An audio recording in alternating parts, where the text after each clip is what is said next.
Hey everyone, this is day 23 where I will be going over Sgt Hammer, Sonya, and Stitches. Sgt Hammer is a siege tank from StarCraft. They have very high range and damage. They have the transformation.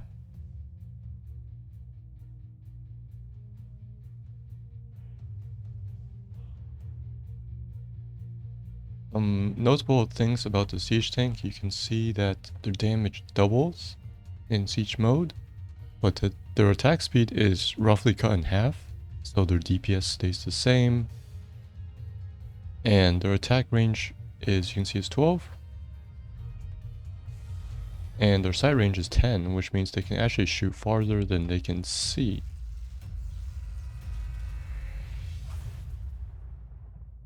They also have a minimum attack range, which I don't remember if Sgt Hammer has.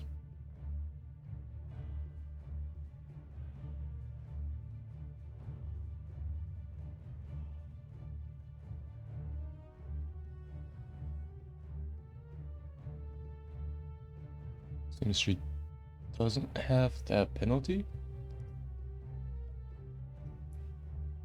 Okay, in ARAM, she's not pickable.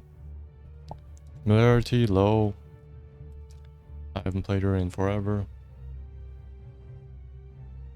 So her theme is the siege mode being a very immobile hero. So she entrenches herself.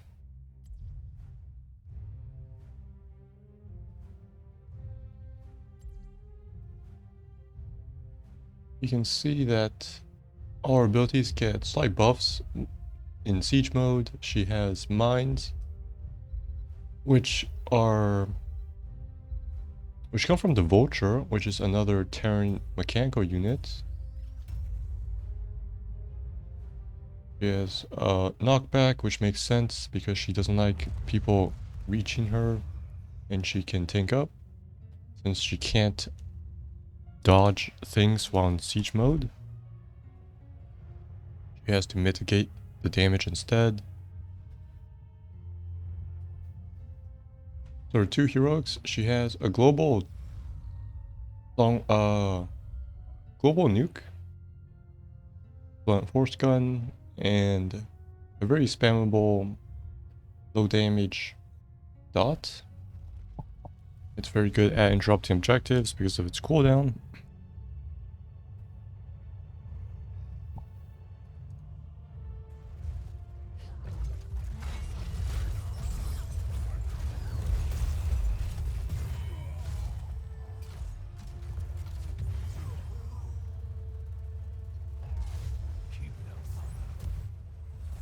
Her 20 upgrades for BFG makes it repeat itself every 5 seconds. Notable part was that it used to damage structures. Now it doesn't. So at 20, you could eventually destroy keeps. It's as if the keeps are on the timer. And you actually can't kill the core like that because of the shield. I believe the shield roughly kicks in right before the missile hits again, but you can stop the shield from regenerating. Advanced Lava Strike increases its damage and range. It's pretty basic. Oh, it's fine.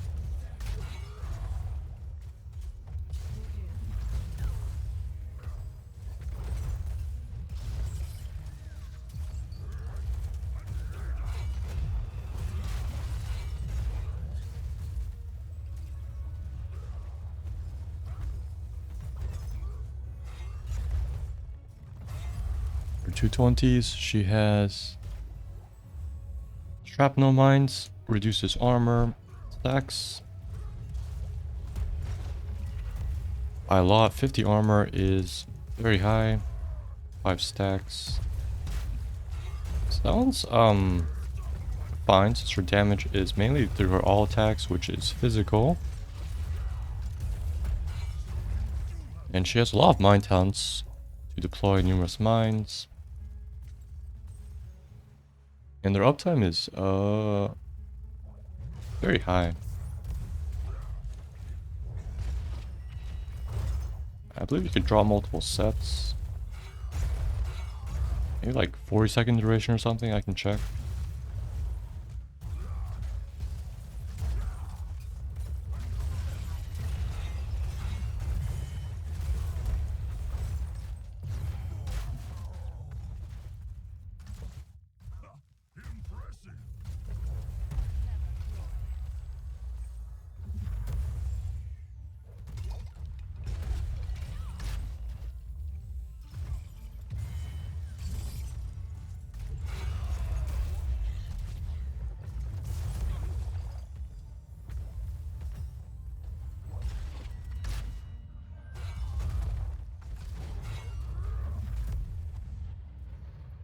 Brother 20 is focusing on her siege mode. She gets increased attack speed. That greatly increases her DPS. Sounds also good. And rewards her for staying in siege mode.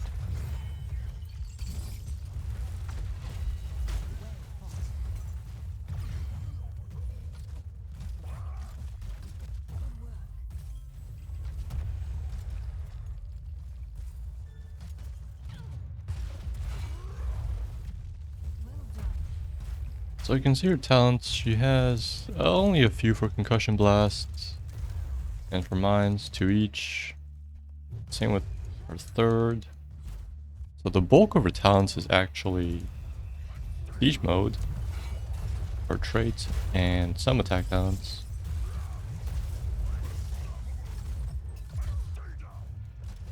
There's some things I wanted to enforce for her siege mode, such as being unable to move. I know she has a talent that lets her move slowly. And I would also remove the stealth that she has in one of her talents. Which I'm talking about is ambush and upper siege mode. Just so we can focus on the fact she is an immobile, very visible, but very damaging character who just parks herself.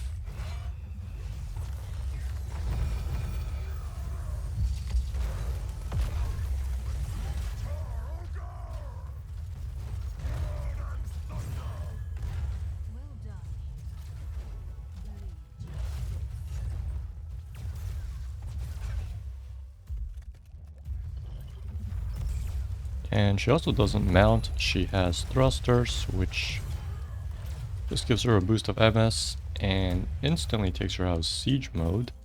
So you don't have to unsiege. Which also takes time.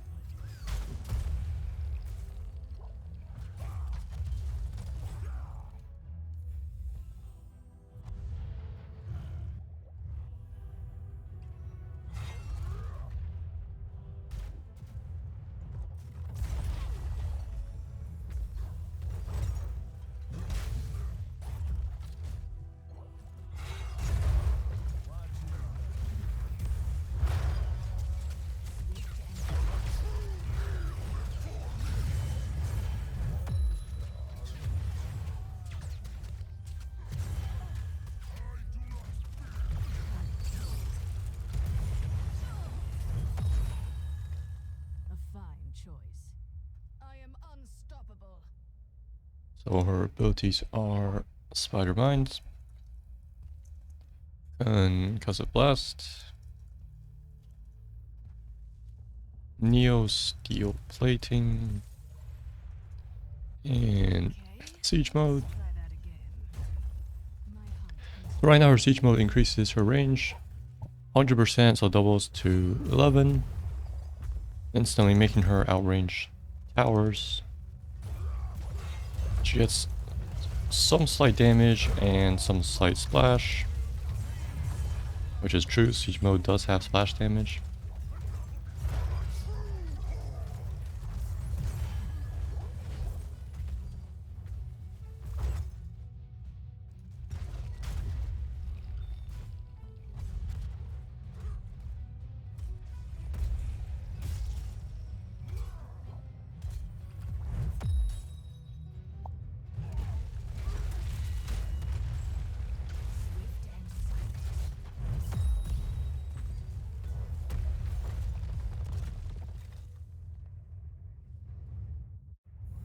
Off the top of my mind, she has some type of pathing blocker for concussive blast, which I like.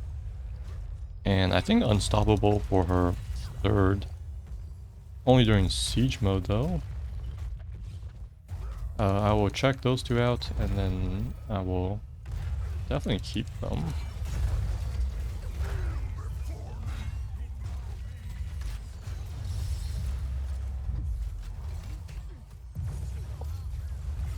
I'm talking about, where is it? Barricade. And siege tactics. I'm actually surprised she gets them so early, because they're both very strong.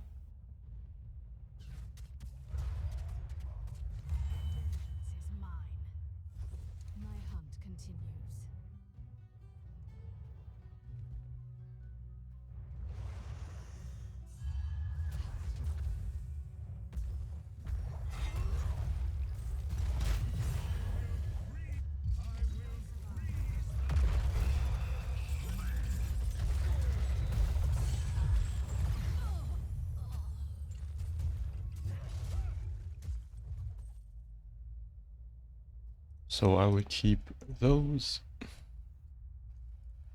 I'd probably change the mana cost and cooldown. Remove cooldown and mana cost reduction. I don't think it needs a buff. It is very good on paper. I'm also gonna move it to like 13 or 16.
And we also have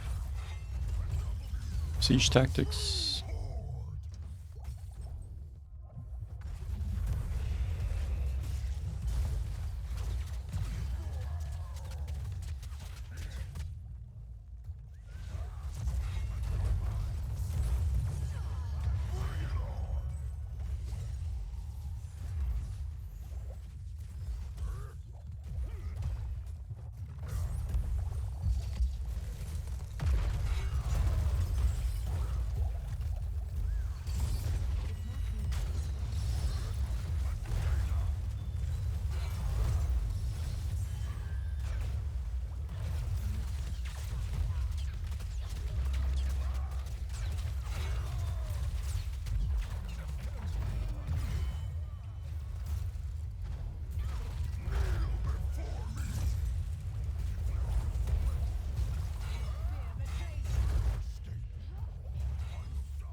fight with such passion.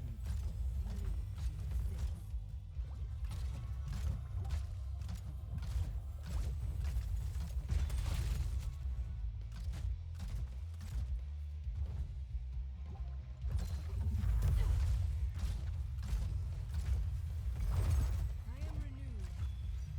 Swift and silent.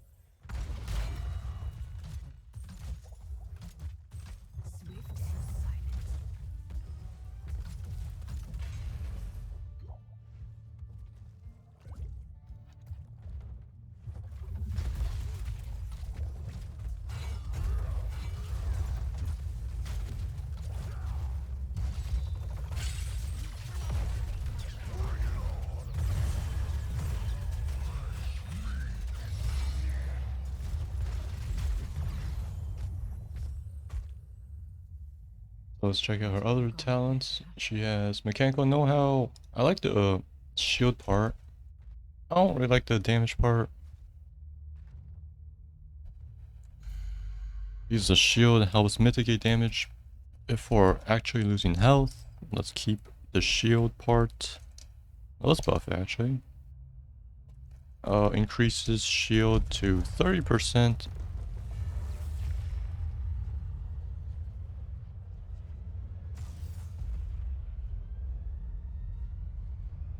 Oh wait, no, it lasts 2 seconds to match her uptime.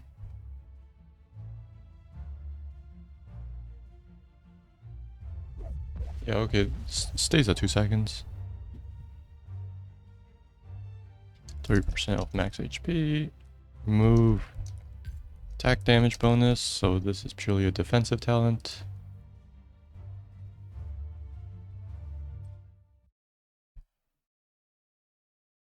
Maybe just switch the position of these two. Maybe, I don't know, maybe we'll keep the shield at 20. And for concussive blast, we have entrenched. Also, stronger effect only during siege mode. It'd be fitting if we had that for all 3 in the tier. Damage and knockback is nice.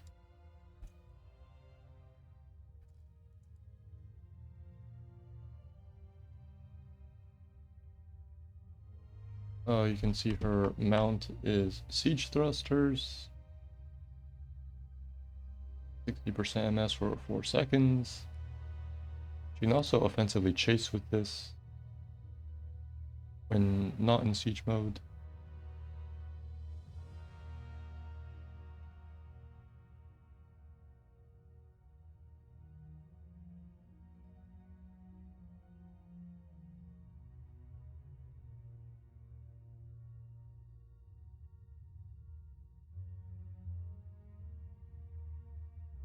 Let's see, graduating range is also good. Adds up to 3. Takes 4.5 seconds. I mean, that doesn't sound like it gives that much. I think that's why it's pretty early. I might buff that more. I don't want hover mode. I don't really want lifesteal or ambush.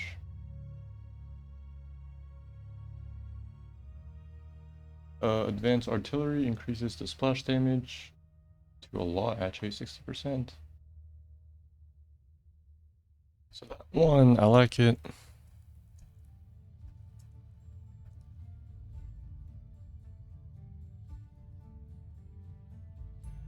Goes from rounds. Increases her damage.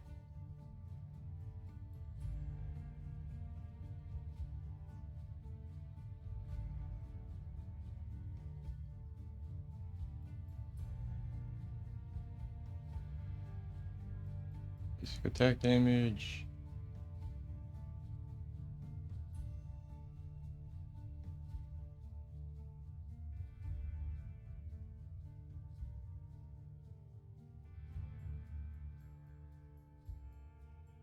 What's her attack speed? Attack speed is 1.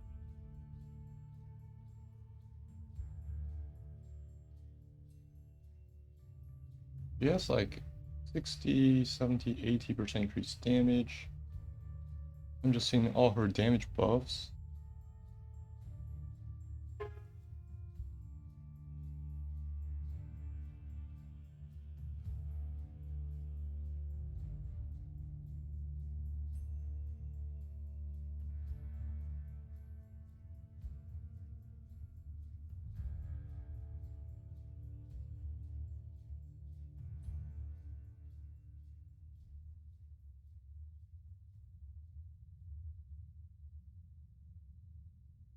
I'll probably have something that increases her damage and reduces her attack speed. It's kind of like Nova's.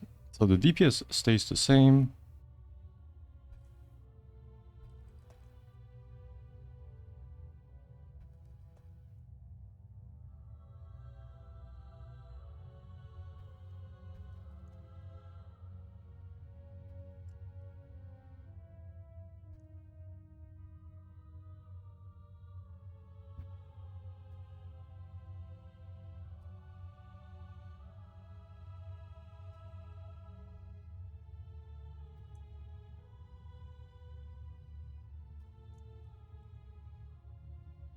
Something roughly to 50% more damage.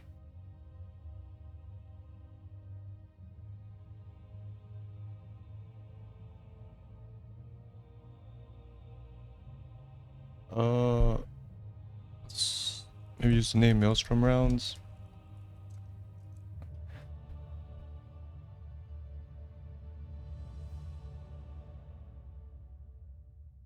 Siege mode has plus 50% attack damage, but minus 35% attack speed.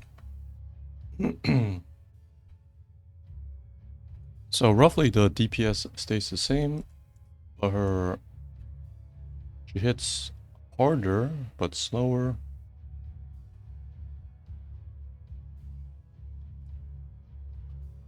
So plus the base 20, she hits 1.7 times damage, but she fires at 0.65 attacks per second.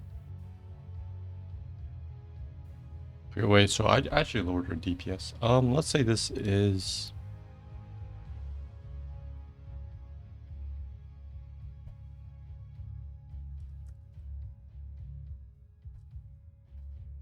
Okay, minus 30%. Because her DPS with Siege mode is 1.2, and with this talent, her DPS is 1.19. It's about the same.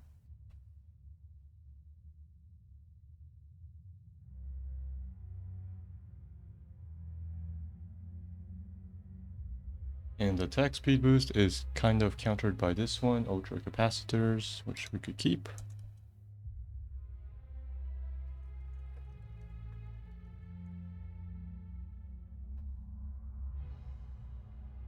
I probably put all her... spread out her each mode talents so you don't have to pick one from a tier. Also wanted something that's anti-structure. Let's call it Siege Master.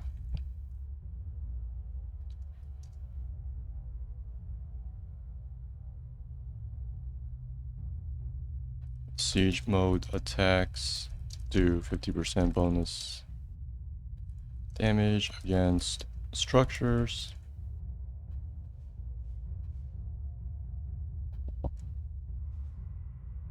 It's a conditional bonus that helps her siege faster. I'll mention these two, the old talents, Executioner and Giant Killer. They are literally the old versions. Doesn't have a modified version. I'll be removing these two. And we can look at Spider Mines. We have Pulse Detonation Core. I'll remove the mana and cooldown refund.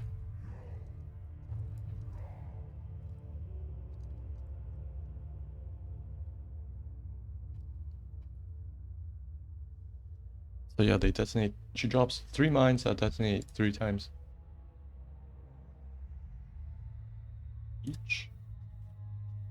I wanted to show you the mine duration is 35 seconds. That was close.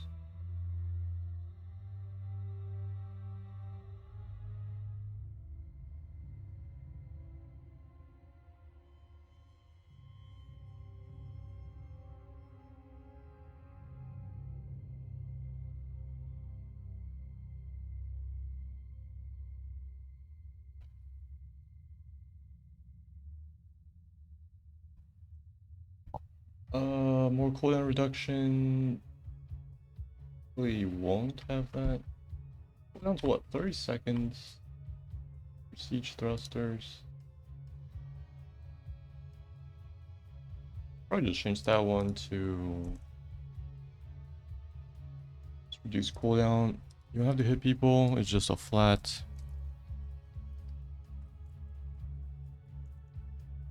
Let's say minus 10 seconds of cooldown.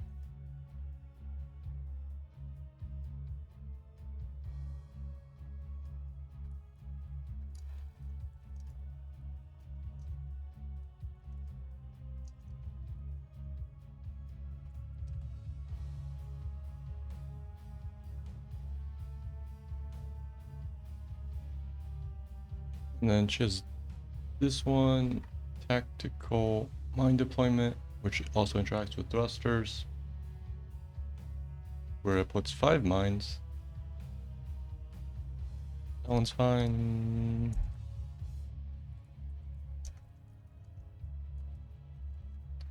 So punishes the enemy for following. Especially if you take all the mine talents.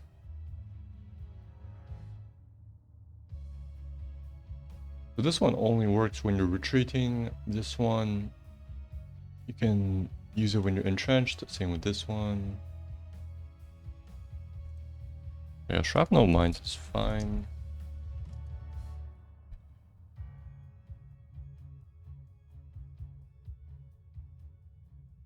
Maybe something that increases mine AoE, since we do have so many things related to the mine. It'd be nice if range actually matches your attack speed. Detonation radius is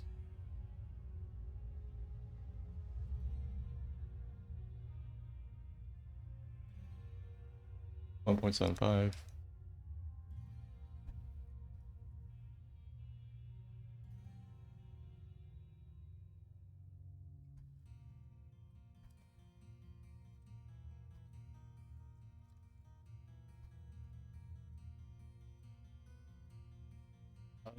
Let's call this Hunter Seeker. This is a thing from StarCraft 2 I'm referencing. Spider mines have 20% increased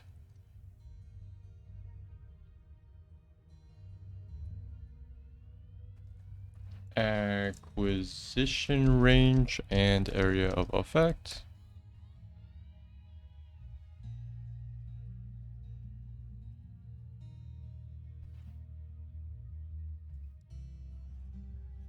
I'm also probably moving this cooldown reduction to somewhere else, so you can take both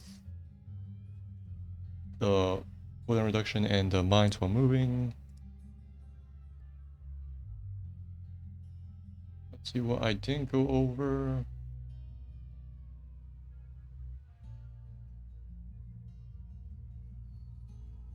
We have what? 4, 5, 6, 7, 8, 9, 10, 11, 12, 13, 14. We need 3 more. I'll probably add at least 1 more for both of these. Let's check out Concussive Blast range.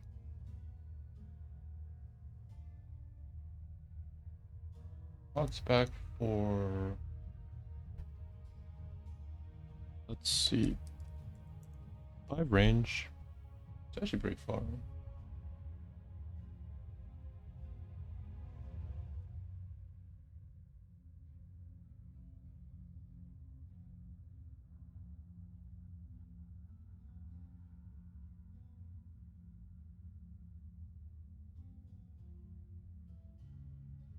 We could have something like, the damage is in trench.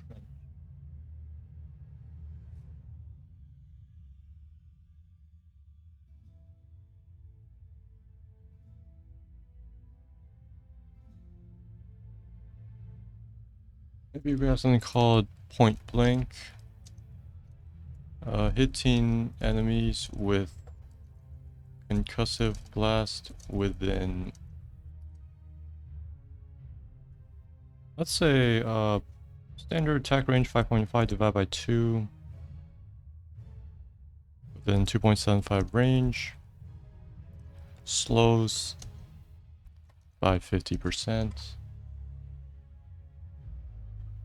for 2 seconds.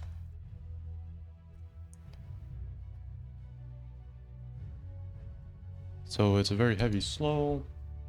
Also works well with all of these talents.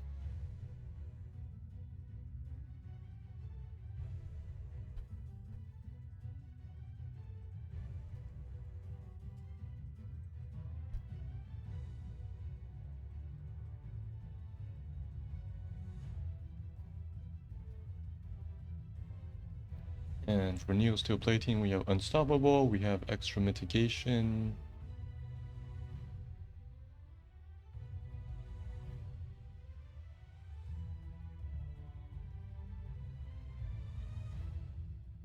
We have, this one is related to being in siege mode, that one, and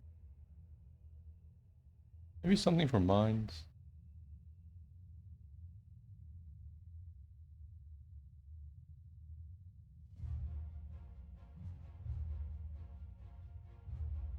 Maybe make this one actually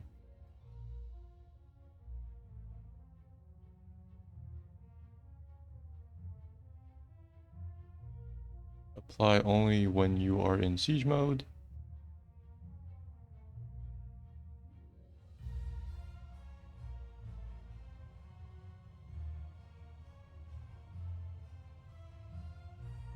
Let's say while in siege mode, spider mines have plus 20% acquisition range and AoE.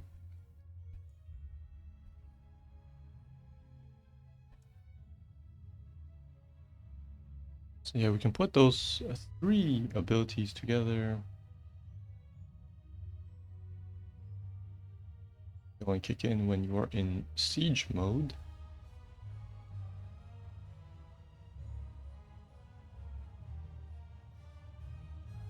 And the rest of those talents always works regardless of siege mode. Okay, so back to Neo Steel Plating. Let's have, it grants 25 armor, it goes up to 50. We have Unstoppable. We have the shield.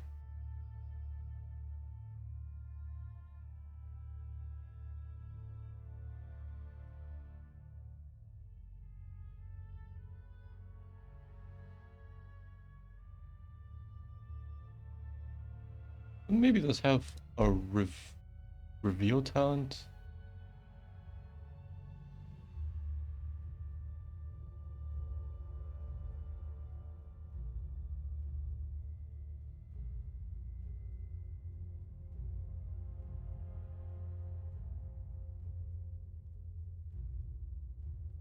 Maybe let's call this targeting drone. Reveals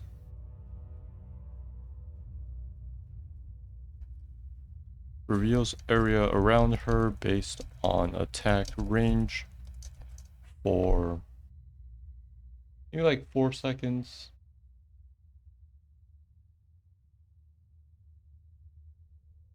Four seconds.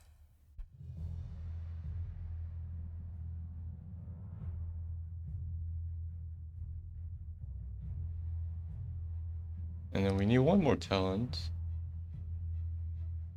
Okay, let's have range, attack speed, damage, splash, anti-structure.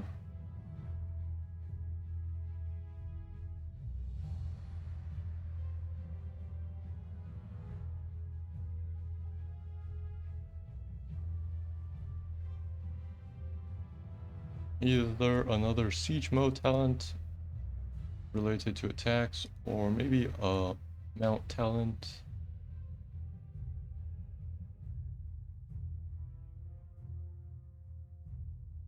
I'll probably lean towards mount since we have two technically.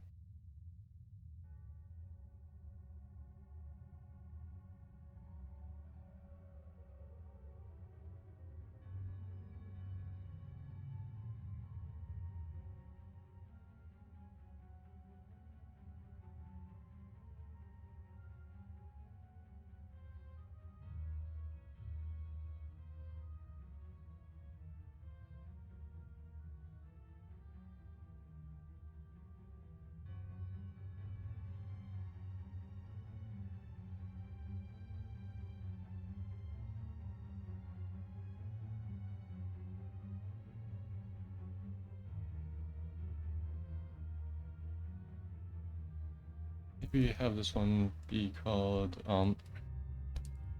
Armored Retreat using Siege Thrusters. Activates Neo Steel Plating, free cast.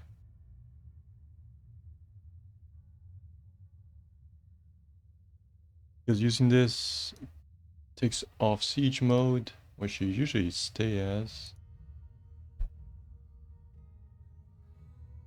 So yeah, let's start putting things down. Well, these two worth 60% DPS. That one should be worth shrapnel mines. I guess it can stay there. Let's put down the heroics. Blunt force gun. We have napalm strike. The upgrades are fine, or BFG. Advanced lava strike. Shrapnel mines. And ultra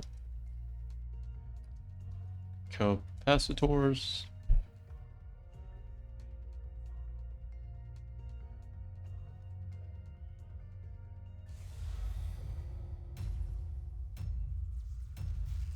Let's see, what is worth 16?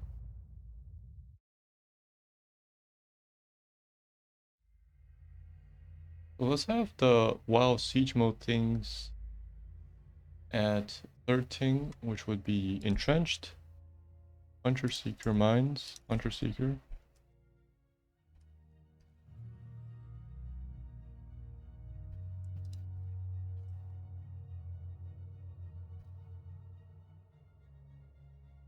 And siege tactics. Unstoppable also is very nice.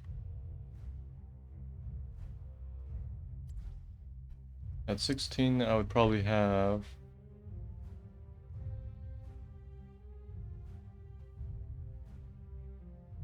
recast, which would be armored retreat. Targeting drone is actually very strong. And probably barricade.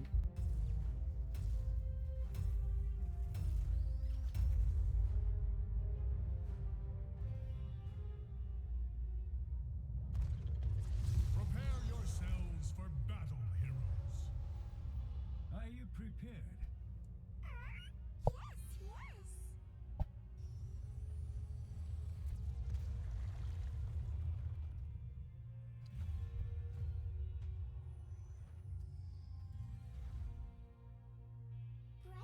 The battle begins in 10 seconds.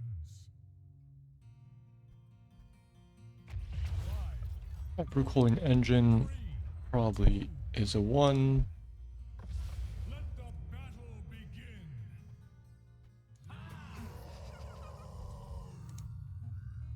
And then we definitely need to split apart the siege mode talents. Let's see, 1, 4, 7.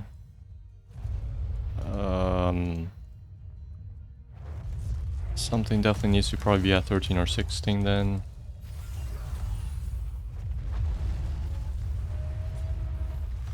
I feel like graduating range is actually the weakest, so I would probably put that at 1.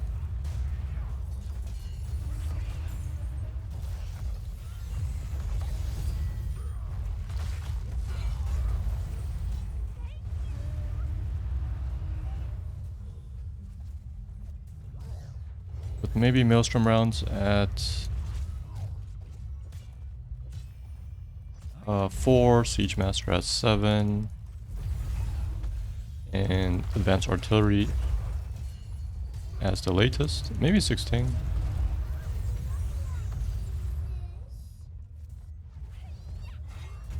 So I'm actually drastically shuffling the tiers for a lot of her stuff, because I feel like this matches power level more, and they probably just didn't update Sgt Hammer.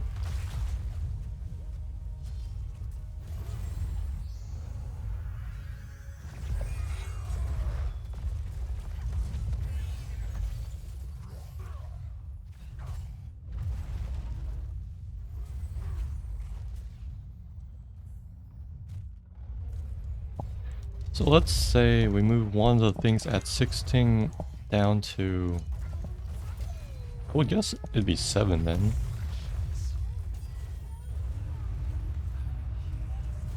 Maybe something like Armored Retreat. I mean, it's not really that amazing of a thing. So let's see, the barricade I'll probably leave there, and we have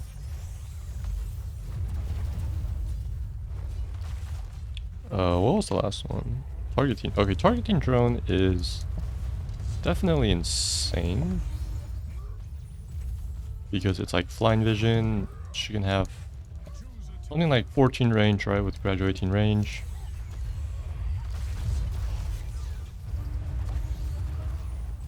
Okay, yeah, so I definitely moved down Armored Retreat to, I'd say 7. And it makes sense for the Spider Mine ones while moving to like 4. You can spec for pure thrusters.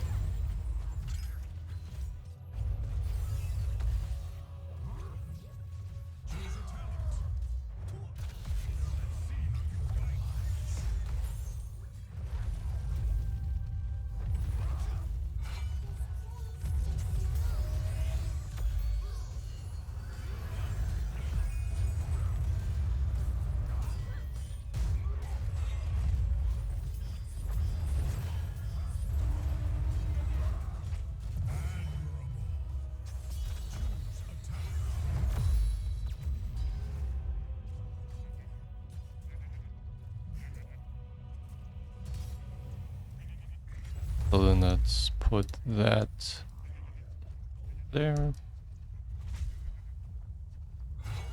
And then artillery rounds would have been at 16. Now improves your splash. Targeting drone can help with single target.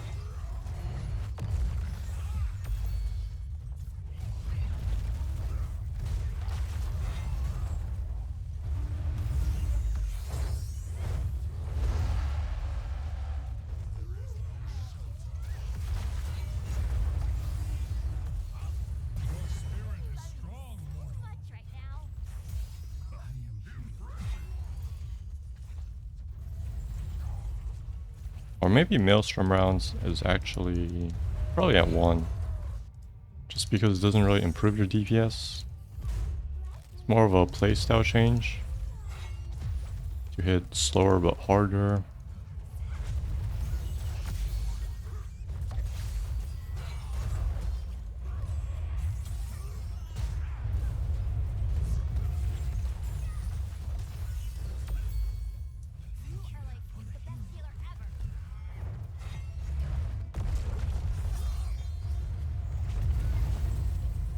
Or I might actually remove the bonus damage off siege mode.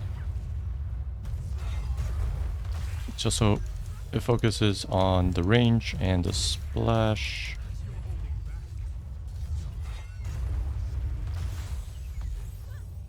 Okay, if that was true, then I would tweak Maelstrom rounds to be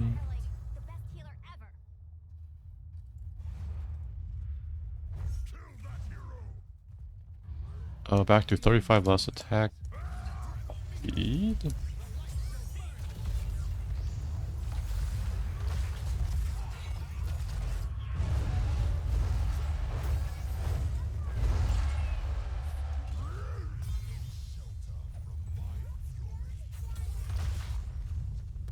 And I want to check the damage with ultra capacitors. I'll show you the math for it soon.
Such daring. Choose a talent. Well, nice. Killing spree. You are like the best healer ever.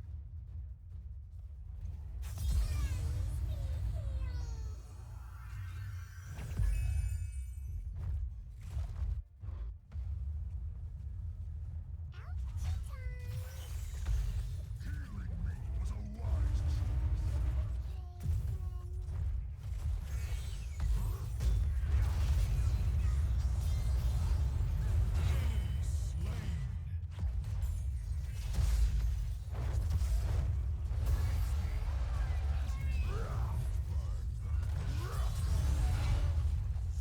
Such daring.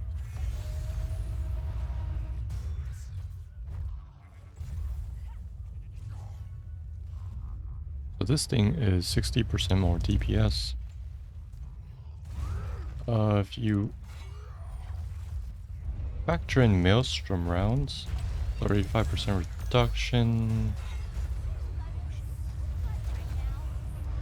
maybe 30% reduction just for easier math. Means you do get a slight DPS boost with Maelstrom rounds. So I think 5%.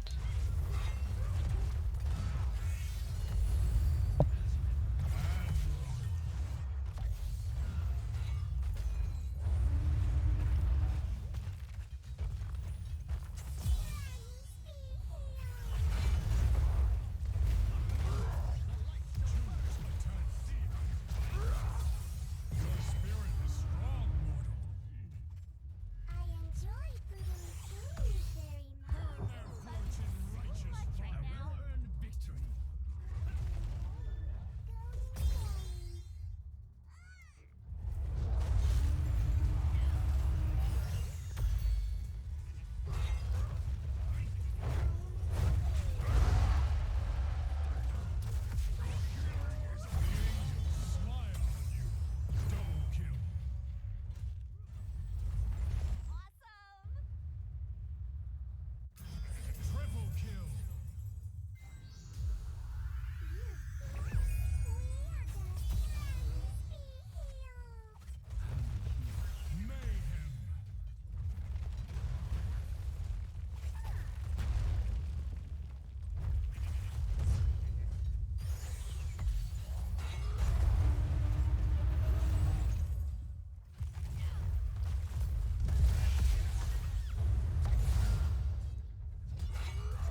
So I know I took out a lot of her damage talents, but I feel like she has enough damage already. She hits pretty hard.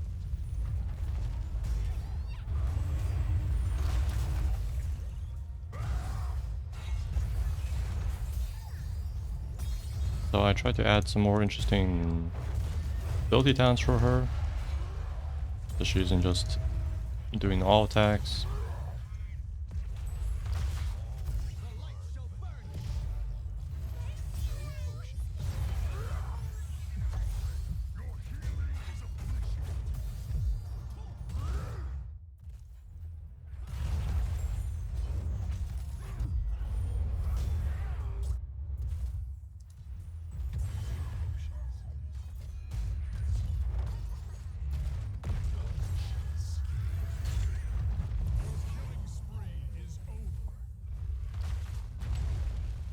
So I wanted to show the ultra capacitor's damage is 60% increase, right? DPS with that thing, and with Maelstrom rounds, it would be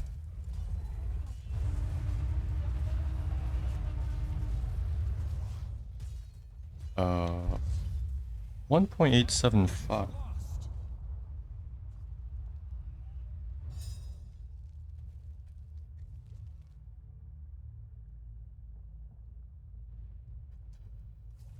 Choose a talent.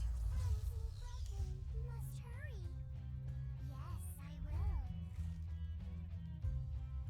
Yeah, which means your DPS actually goes up slightly because the attack speed increase counteracts the attack speed penalty.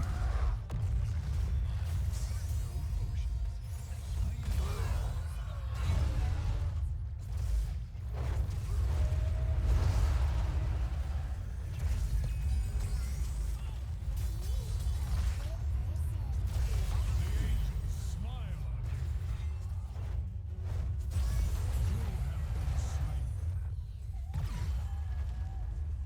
Yeah, let's leave Maelstrom rounds at minus 35% attack speed. We have Siege mode does not remove bonus damage, bonus attack damage. And then I wanted, let's tactical mine deployment at 4.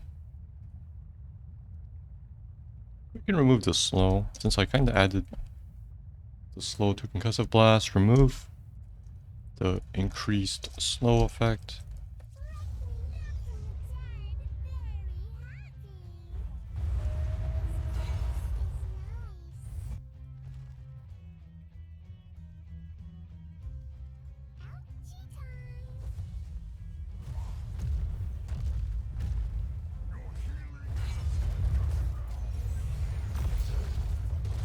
So yeah, Maelstrom rounds would be at 1, and then we would have graduating range at 4.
We would have Maelstrom rounds at 1. Victory. Graduating range at 4. MVP. Yeah, down here. Siege Master at 7. She deals 100% increased damage against structures if you include this and Maelstrom rounds. Advanced Artillery is 16. That's fine.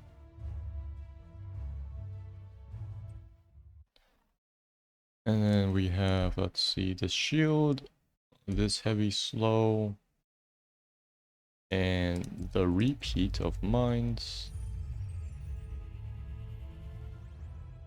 The repeat of mines probably goes to 7, which it already was. 7 is here. This one's probably the weakest. Let's have this at 1. Point blank is actually pretty good. Let's have like this. And let's skim through.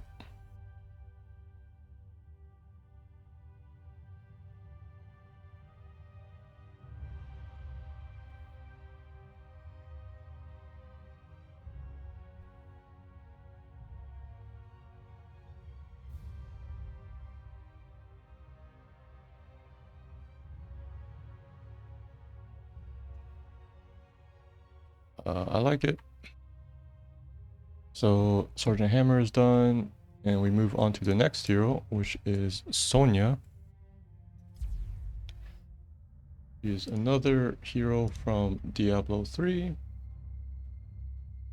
I feel like she is, I don't know if she's the first in HOTS.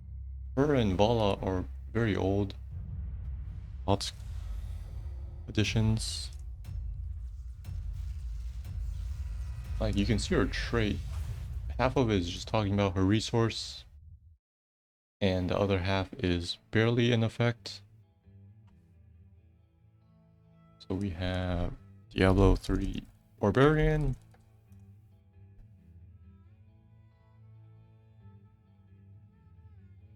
Let me just go through. Let me just check I added those. Let me just go through her tier. I feel like she's low tier. Her only sustain is pretty much Whirlwind, which will require her to get in, and you can interrupt Whirlwind. Familiarity, that's a medium.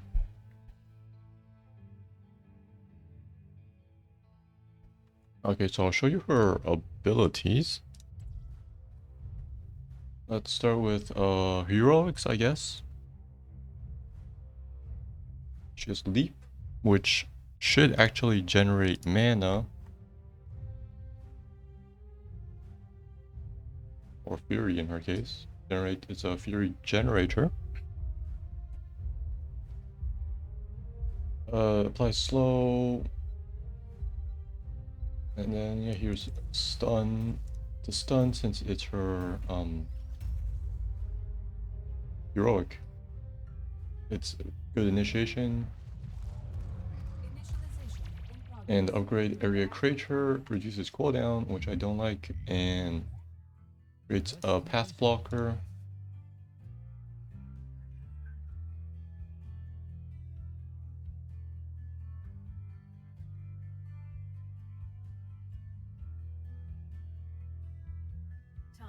Yeah, it's kind of like this. 10 seconds.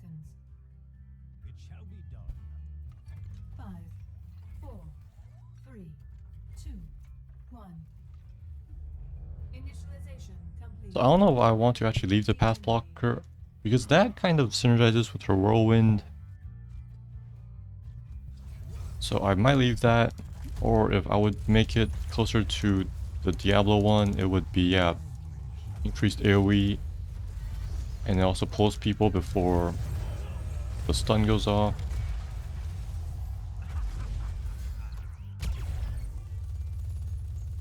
Is if I would change it. I'm not sure if I will. And her other heroic is Wrath of the Berserker, which is a transformation.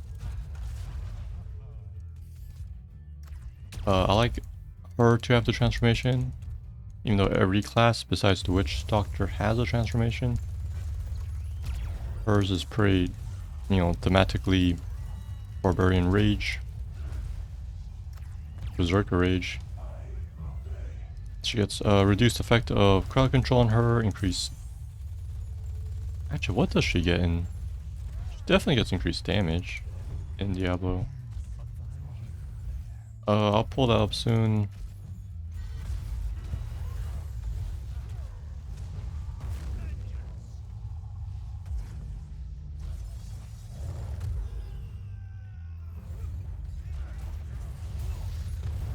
And in HOTS, notably, getting Fury extends its duration, so you can have infinite uptime. And the cooldown starts when you cast it, so you can actually A talent. use it again, unlike some people like Tastar's Archon, which has to wait until the transformation ends.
Select a talent.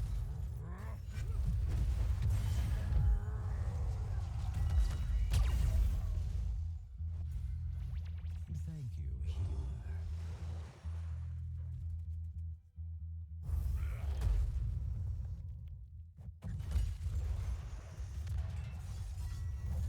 Shall be going.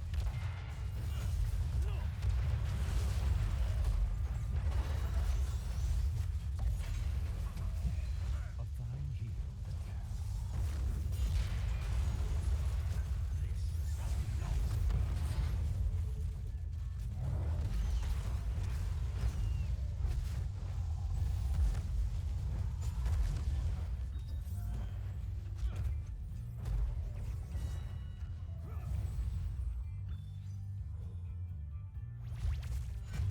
I can kind of talk about her resource off the top of my head. In Diablo, it degenerates over time. So her Fury works pretty much like Hogger's Rage. I think it works like exactly like the Rage. So I might change that for her resource, just to be more close. Because it's pretty weird that you can just she only has one Fury generator other than all attacks, which is her spear. You can just spear minions to build up Fury just to make sure you have full Fury before going into like the next team fight, which is kind of weird. Select a talent.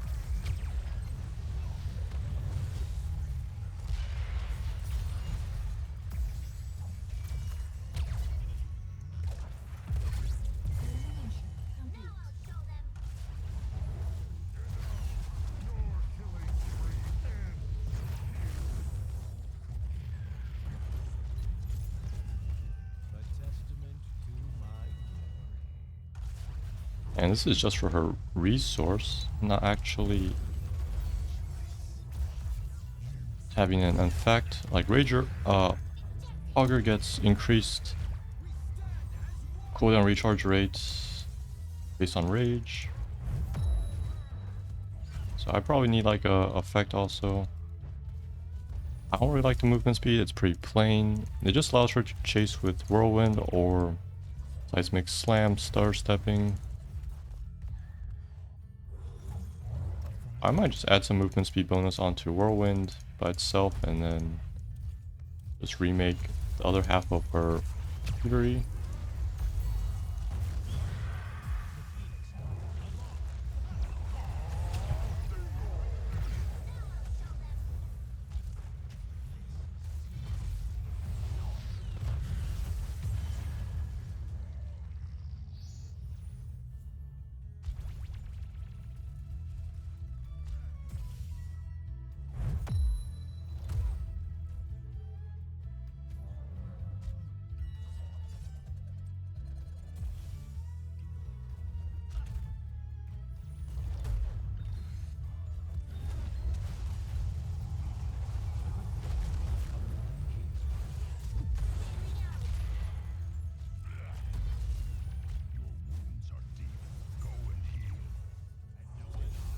Select a talent.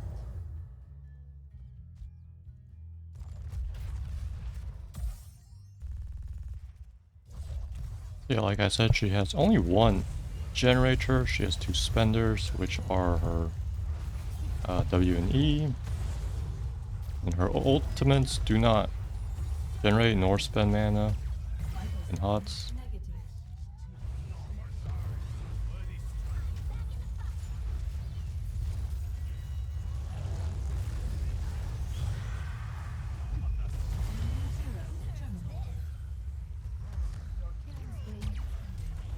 So in HOTS, this also reduces cooldown, Killing spree. crowd control, I mean.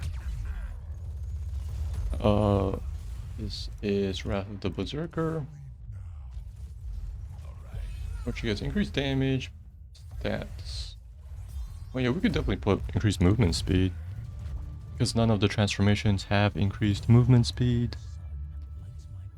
Attack speed, critical hit chance, dodge chance. Oh, we don't have dodge. So yeah, increased... I think increased damage is fine, because... So our abilities also hit harder. Because Sonya actually... Her damage is majority through abilities. Complete. And it's not auto attacks. Head to a healing on the double. Justice has come for you. Killing spree over.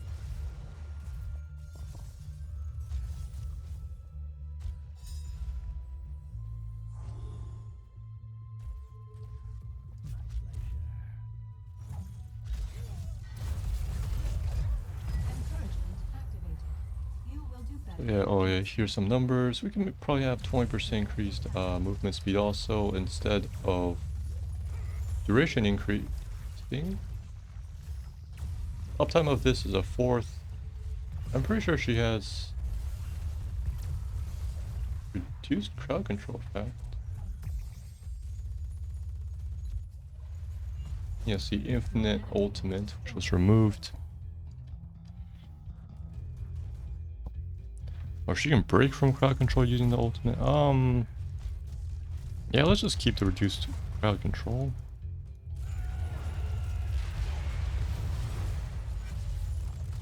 So right now I only have her and Murden's avatar that has this effect. I removed off Illidan's metamorphosis. So I wanted to keep this more like rare. Yeah, 2 heroes is fine.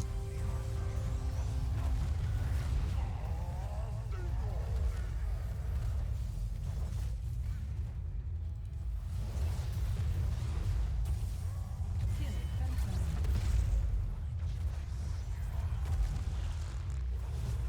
Double kill. Triple kill.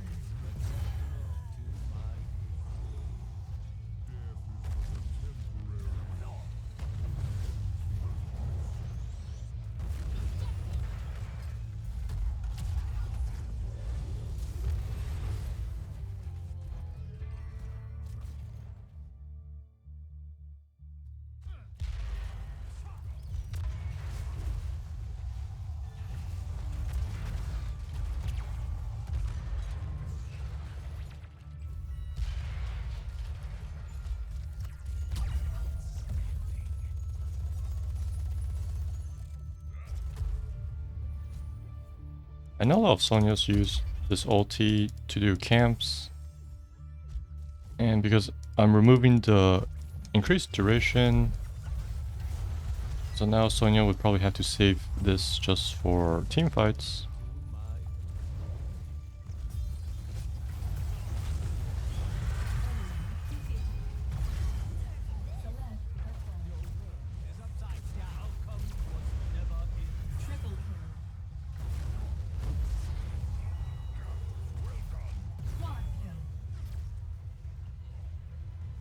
Well played.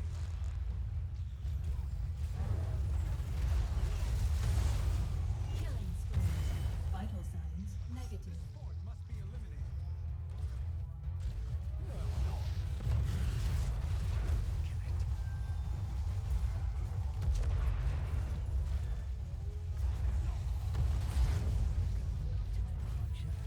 Fort destruction complete. To the victor goes the spoils.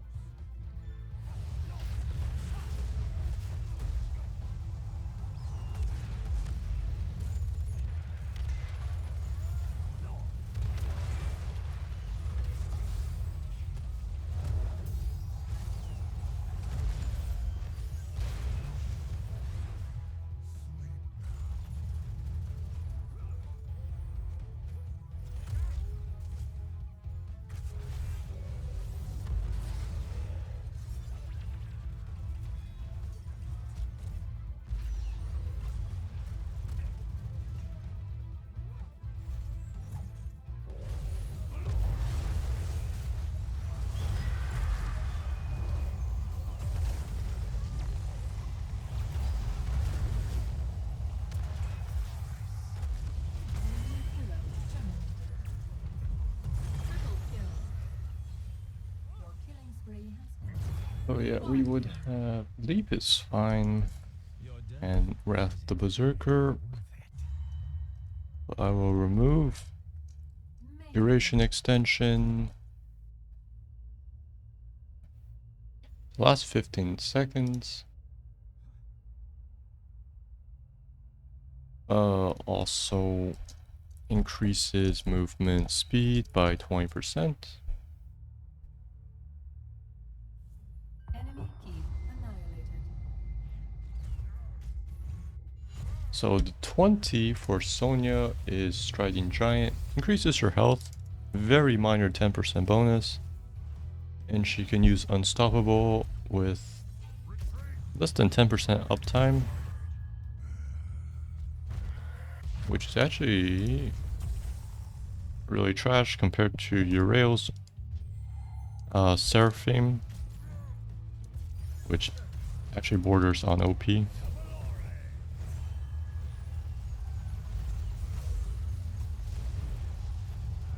Actually, Uriel she had very strong talents. It's because she doesn't do much damage. That's why she has strong talents.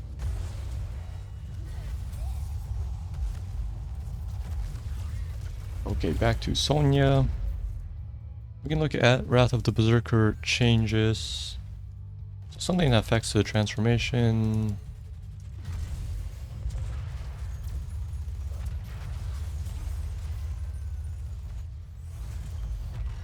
I mean, yeah, 50 armor for its duration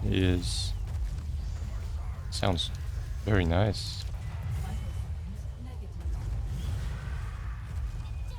Because none of the transformations really make you tanky. We have Tychus at 25 and Tastor gets like some shield. I think it's about 25% also.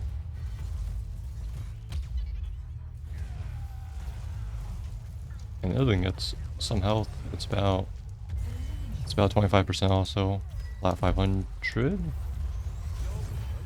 Or actually no, I mean that's in Warcraft, but so yeah, we could either give her like 50 armor or maybe something else. Alert. Your core is under attack. Or yeah, maybe lifesteal. You can see Thrive on Chaos is pretty similar to lifesteal.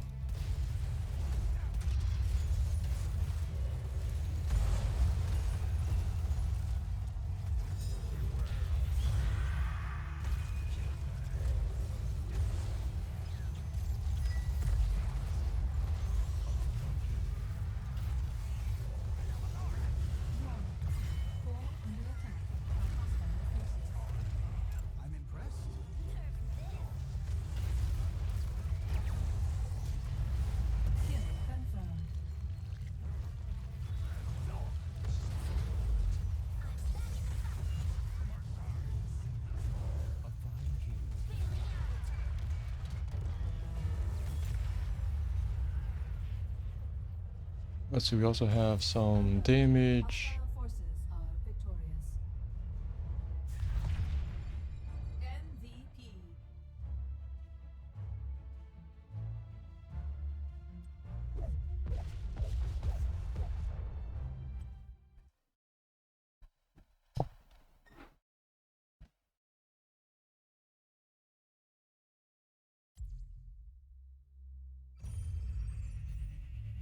So yeah, we would either do Striding Giant, which is 50 armor, or Thrive on Chaos, which maybe we give her like 20% lifesteal for all damage, since the Berserker boosts all damage. But I will think about that later. We have her abilities. Ancient Spear, which generates Fury. And is her initiation tool.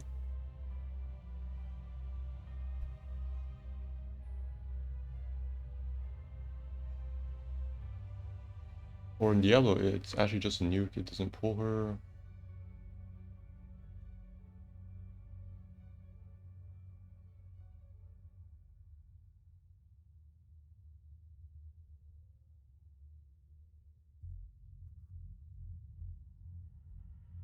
But here we have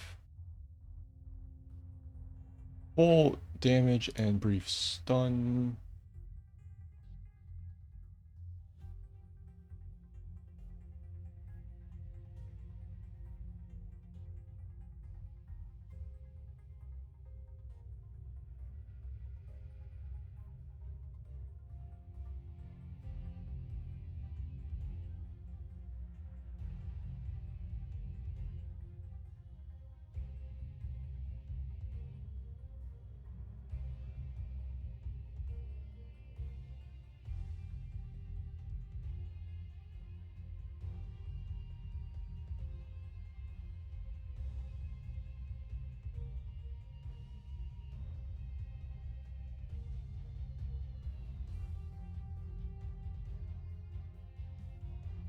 Yeah, I'm not sure why she has poison, that's kind of weird.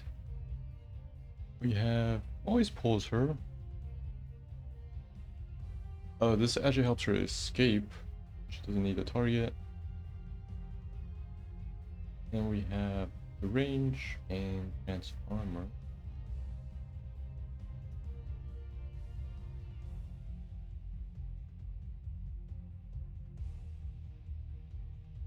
I was thinking of having something like, yeah, no escape, where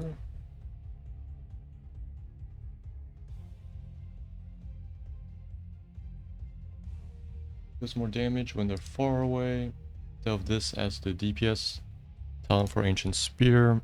So we have no escape, which I know is right here. The movement speed bonus, but we will have no escape for Ancient Spear.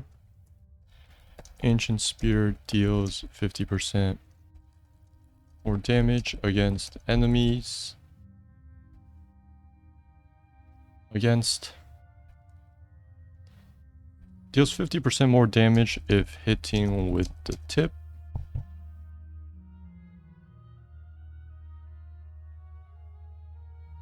Kind of like Orphea hitting with the tip sweet spot. I'm not really going to specify how much I'm talking about is the tip.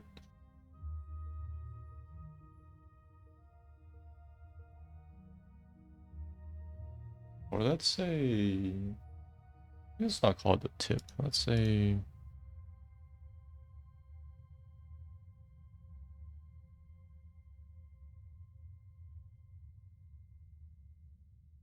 hitting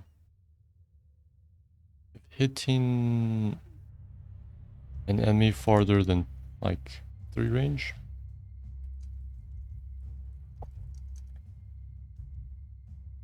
Let's say 3.75, which should, no, 3.25, which is half of Ancient Spear's range.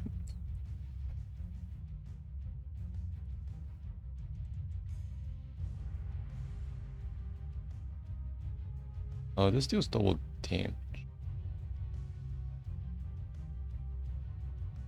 Let's say, yeah, it deals double damage if hitting an enemy farther than half its range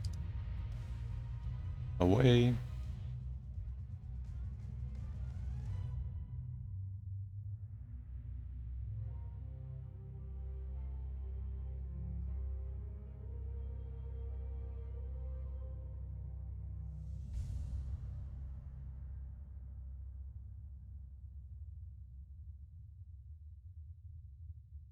There isn't really too much interesting things.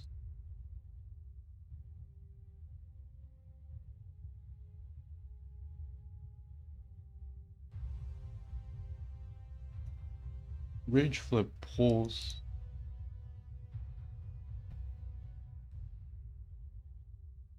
them to the other side of her. I don't know if I actually want to give someone else. Give her a mini hook.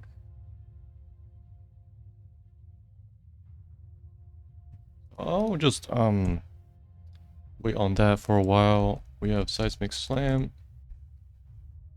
Costs 25 mana, deals damage and a bit of splash. This is Seismic Slam.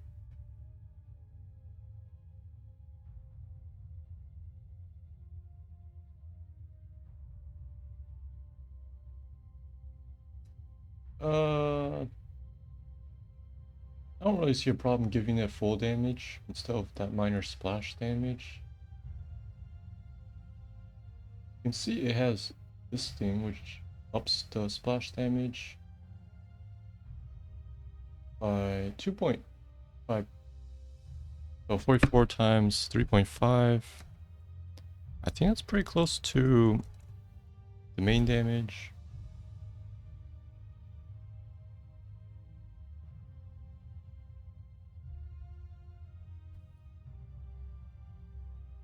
Looking at her hot stance, she has more damage and is free. Something related to splash damage and splash length. And we just have bonus damage and some life steal.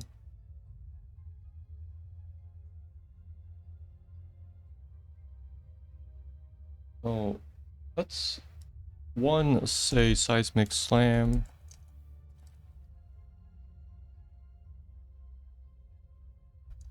Splash damage matches initial damage. The buff. The splash damage is like non-existent right now, 44 damage.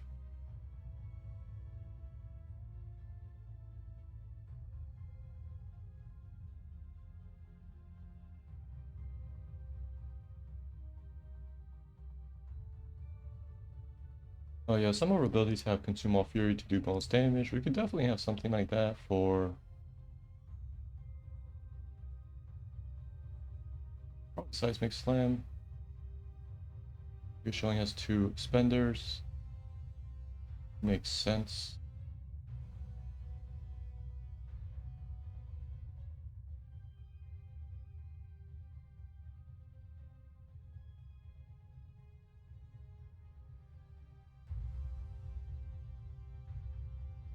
We also have heal for every enemy hit. That kind of makes sense. This is a splash attack.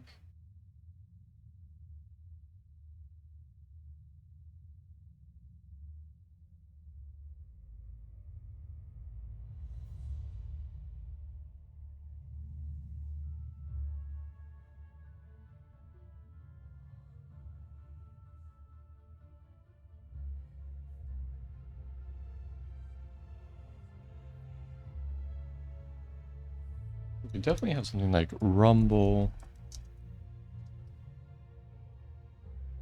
Seismic Slam consumes all fury to deal. So the mana cost is 25. You have 100 fury. You can consume 75 fury to do.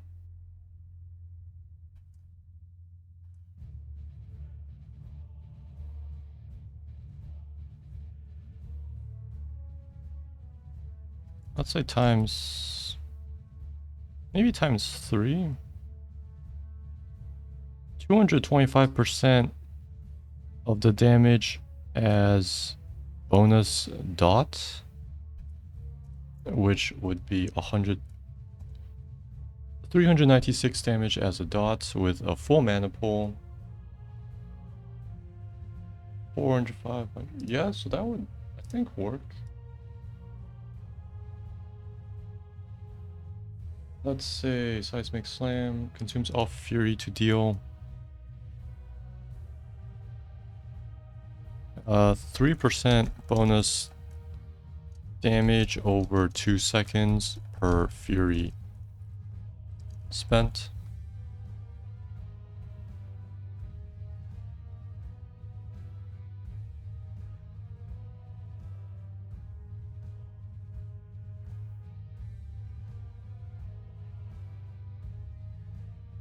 Seismic Slam consumes all fury to deal plus 3% damage per fury spent over 2 seconds.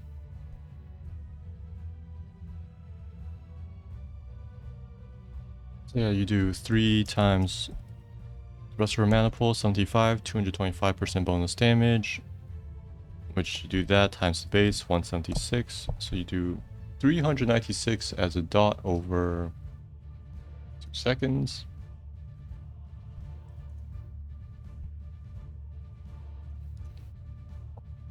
Bonus damage by dumping your entire mana pool. That one's nice. So these things, let's see.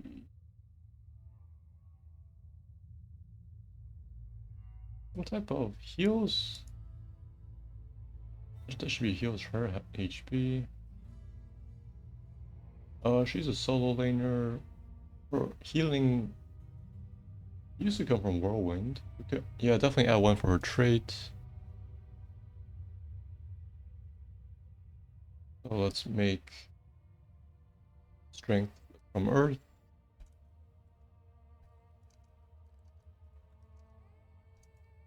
Seismic Slam heals for 1% of max HP per enemy hit.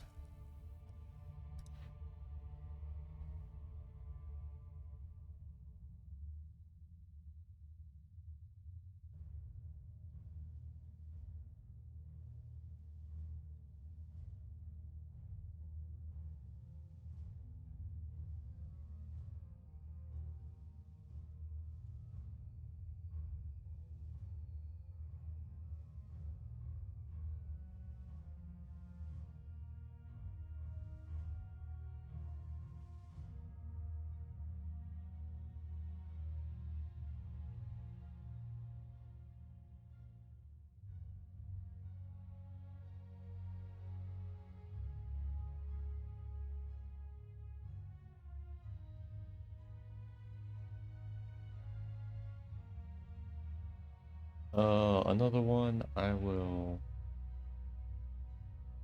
just wait on that. So let's just go to the next ability, Whirlwind, which is a signature Barbarian ability. Barbarian is also in Diablo 2, where she deals DPS pretty low actually, 135 over for 3 seconds. So the total is about 400. I mean, some heroes actually nuke harder than 400. Or about like Flame Strike and maybe Shock Ray from Tastar. And she gets healing. We can check out Whirlwind.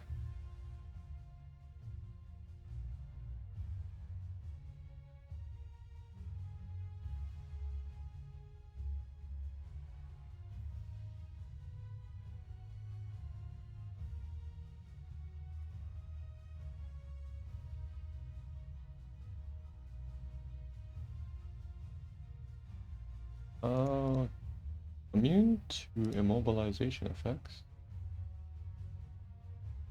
Let's see, you're immune to root.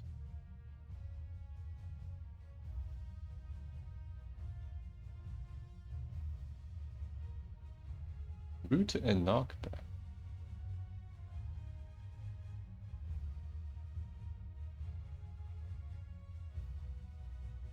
just to be more true to the original, we will have immune to root and knockback while active. So it's kind of like a weak unstoppable. You can still be stunned out of it.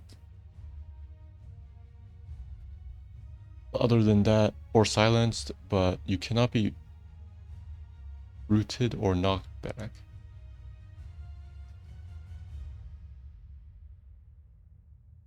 For talents in HOTS, we have reduce cooldown, removes roots and slows.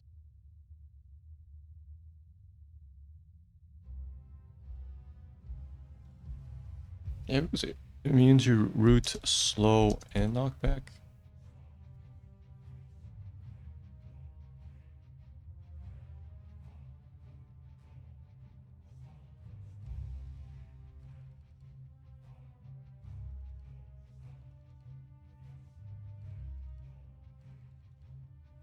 I would probably lower the cooldown of this also. So yeah, she can spam, but she just needs the mana to do it. So either drop this to at least 3 at most 3 seconds, or even lower if possible. Have this part of the cooldown reduction moved in. But being able to cast it to remove slows and roots, nice as a talent. We have increased healing and deals bonus damage, and that's about it.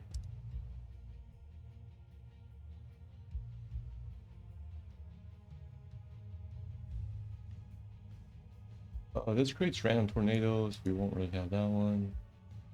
This one has a pull effect.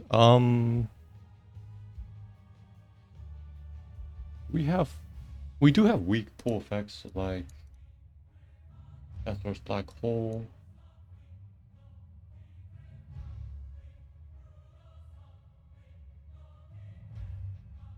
I would probably have that as a talent. So let's call this one Hurricane.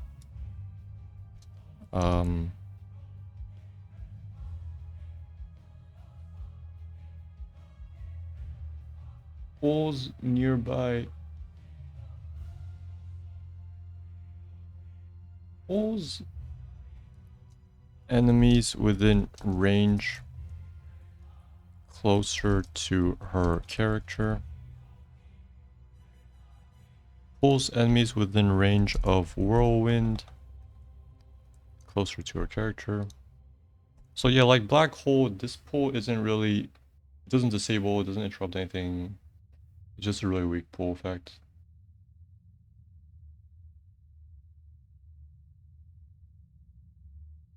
Let's say slightly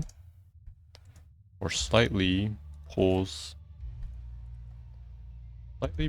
enemies within range of Whirlwind closer to her character. Closer to her character. You have increased damage. Oh yeah, this one.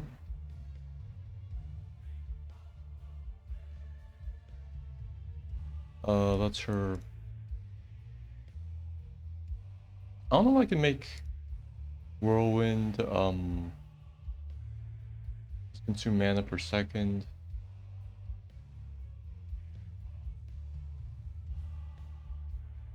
So in HOTS, we can say the 40 divided by 3 and consumes 13 mana a second.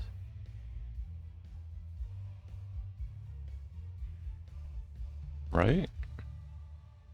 And we could round that to like 15 and say Whirlwind costs 15 mana a second.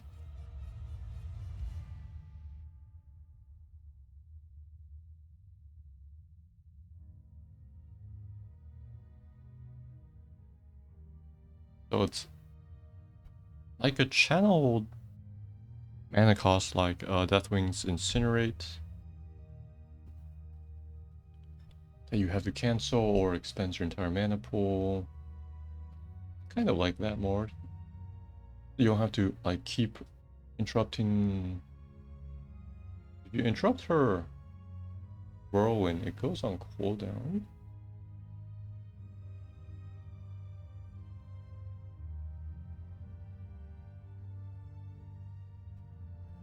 No duration.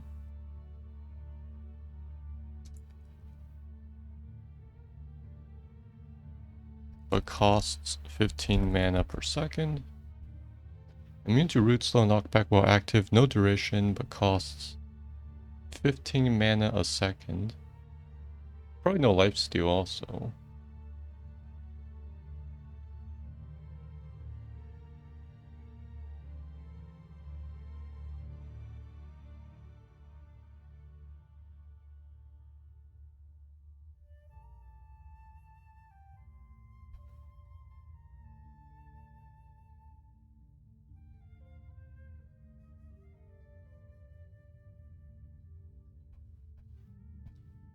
Immune to root slow knockback, no duration but costs 15 mana per second. Remove lifesteal.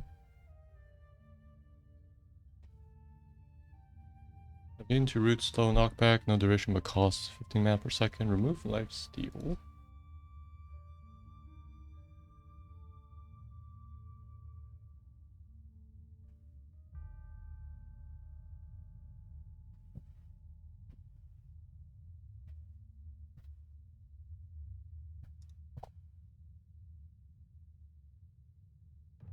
But we can definitely have something like something that helps sustainability, the ability span cost, so she can spin longer. So we have wind shear. Every enemy hit by a whirlwind restores 1 fury per second.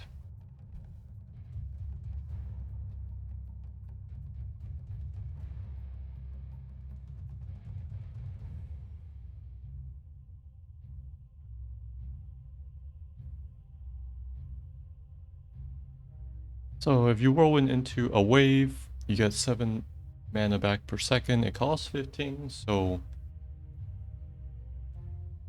it only costs half if you do it in a wave.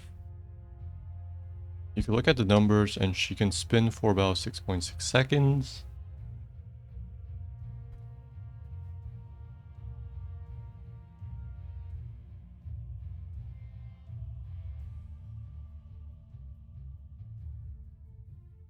Let's just say this.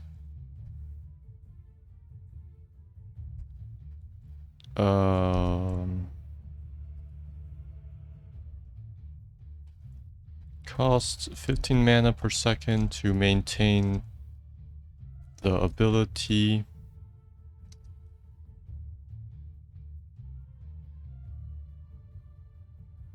As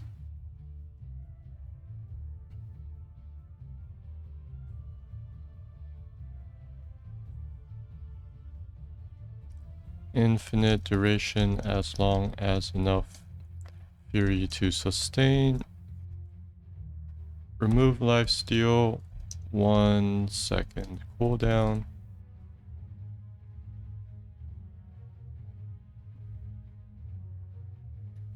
Mana per second.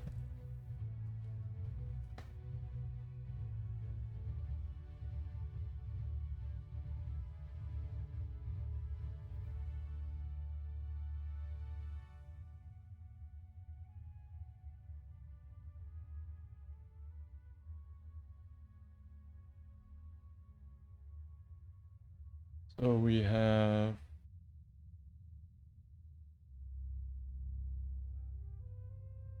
probably a lot more for a whirlwind. Like I said, it's a signature ability.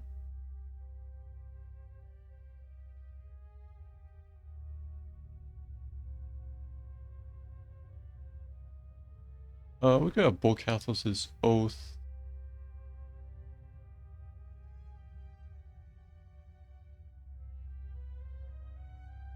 Which adds Fury regeneration, but we won't have that part. But we will have the speed bonus. So we have Bolcathos' Oath, who's also a famous barbarian. Whirlwind has 20% increased damage and gives 20% MS. That stacks. Or maybe let's say also plus 20% movement speed that stacks with other effects. Also plus 20% movement speed that stacks with other effect. So notably, I'm thinking this one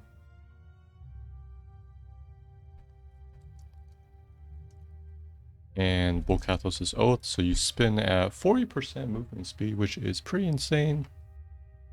Whirlwind has 20% increased damage and gives 20% movement speed.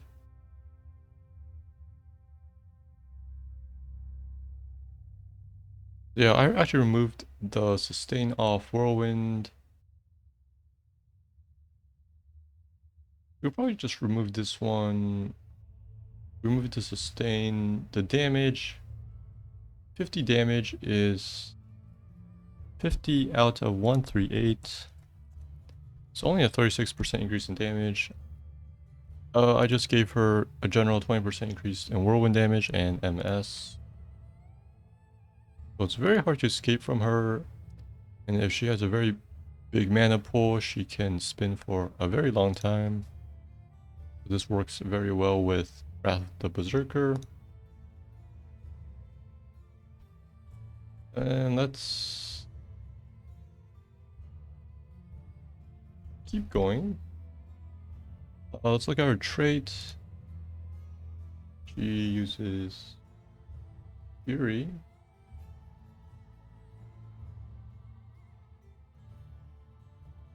Let's see if there's a description.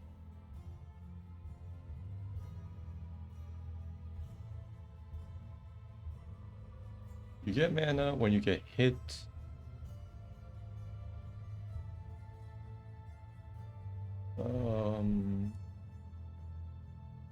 Yeah, degens over time. And you can only get Fury through generators or some attacks. So let me check Hogger, because her Fury is pretty much exactly like Hogger's Rage.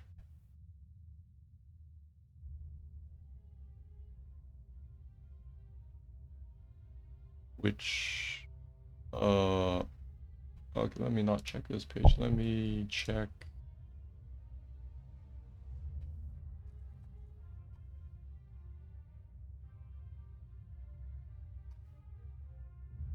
Taking damage or dealing basic attack damage. After 3 seconds, it begins to decay.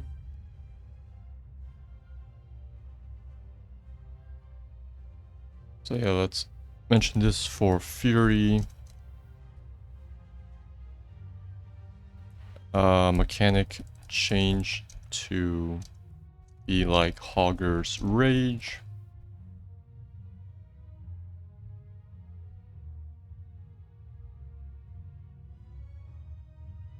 I mean, this is dealing basic attack damage or taking damage.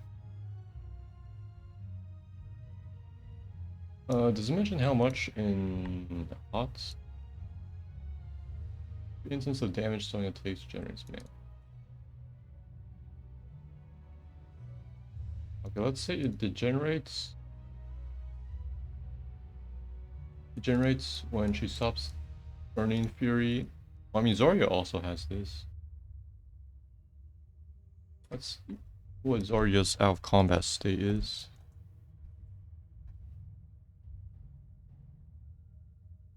Approximately 3 per second. Okay, so energy.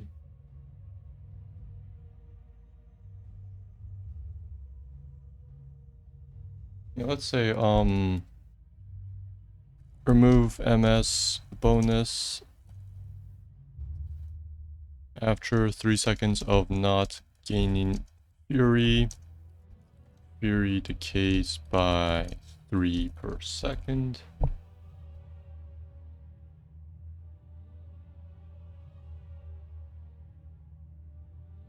And we kind of need maybe something that goes along with Fury. I mean, this is just a representation of her resource.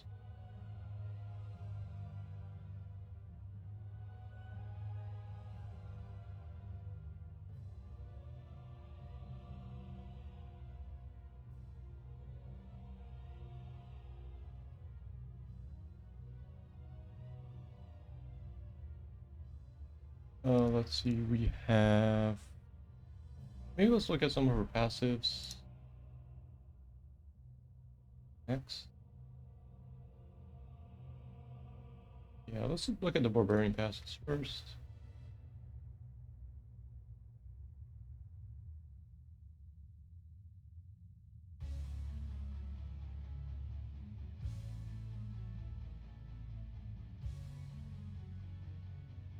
Because I was thinking of giving her an active trait like Karazim, where she can pick a shout.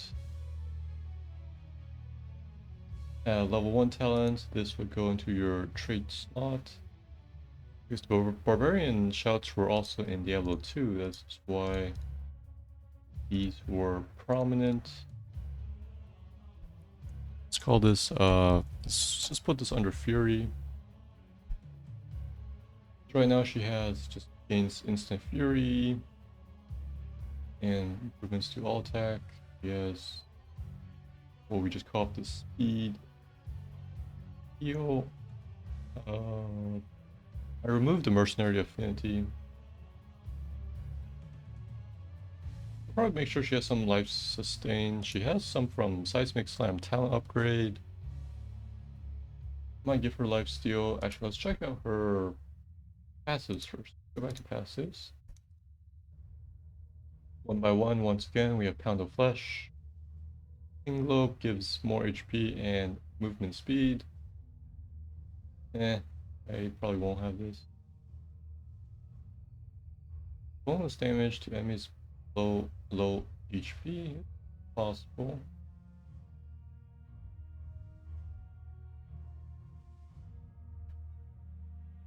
Especially as maybe like a 16. Very big damage boost. I would think about this.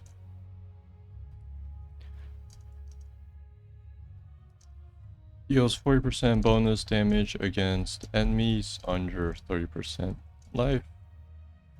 Or I think I would use health here. Something that makes her tanky, this is her revive talents. We're not going to have one for her.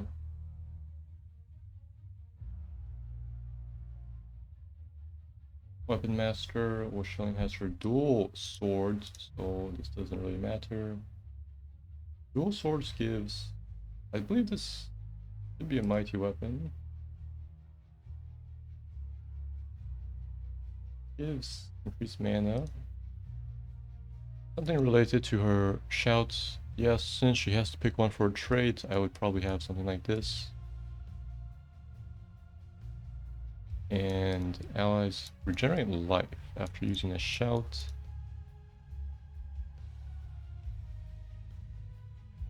I could definitely have something like this. Not for 60 seconds though, but some type of AoE heal. She can actually AoE heal the team. Inspiring Presence. After using her trait, nearby ally heroes regenerate to 3% max HP per second for maybe say 10 seconds. So heals 30%. It'll depend on what's the cooldown for trait. I was probably leaning towards 20 seconds.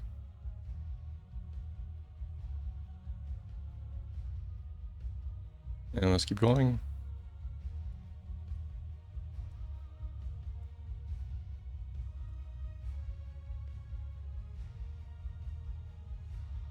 Berserker Rage, increased damage while at high fury.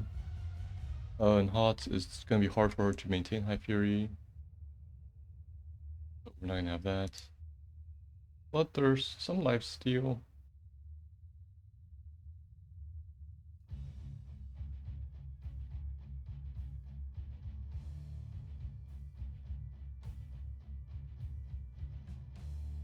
Yeah, I feel like she fit to have some type of lifesteal. So bloodthirst. 10% of damage dealt is gained as life. So this applies to her abilities also, not just all attacks.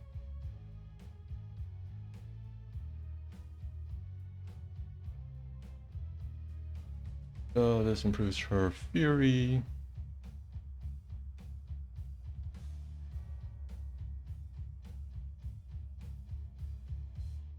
I mean, the only reason she has a big fury pull is for... Well, these two can both use fury.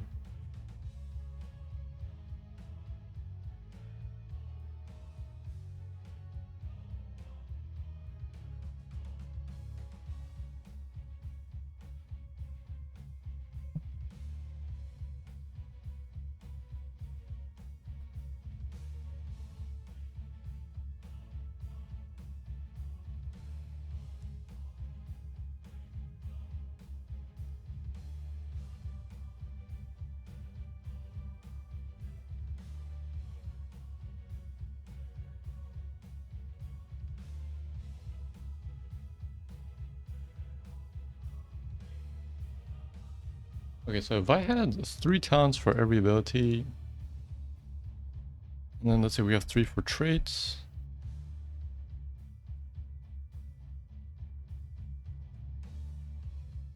And then we have 1, 2, 3, 4, 12, 13, 14, 15.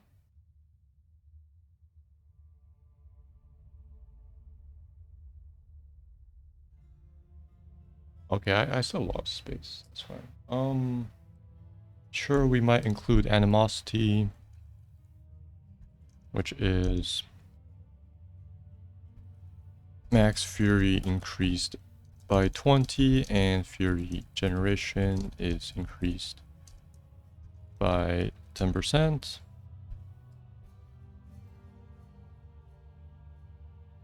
I noticed her fury generation are all whole numbers. I will assume decimals should work. Let's continue. We have superstition. It's spell armor. I'll just flat out giving her spell armor. Oh wait, which doctor had this in HOTS? Superstition. This is a very maybe. Kind of boring. I'd rather not add just spell armor. This is also really boring. We had no escape as the ancient spear talent.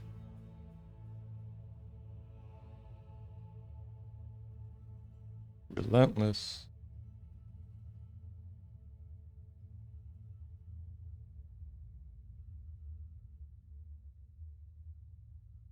It's armor while low.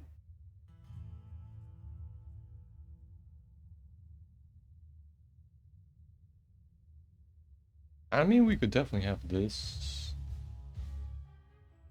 Instead of some of these, I could show you, she actually has a lot of actives. They're just extra abilities she has, like Ignore Pain, does what you see there, Bell Rage, Shaw Fury, and Nurse of Steel. So you can actually have 4 actives on Sonya, which is really excessive.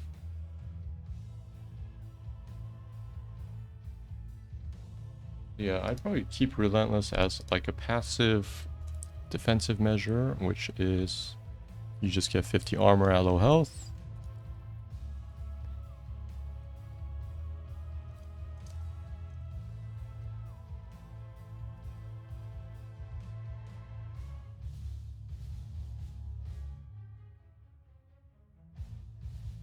That might stack with Wrath of the Berserker, so I might...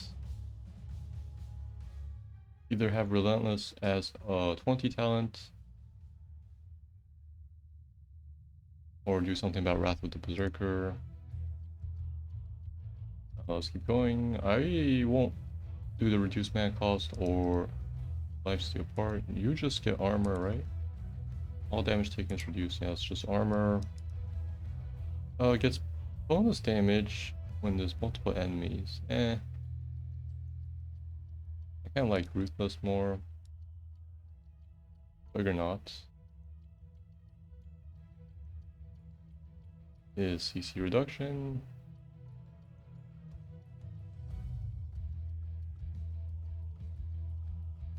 Which we just have in Wrath of the Berserker. Unforgiving, which does not decay Fury.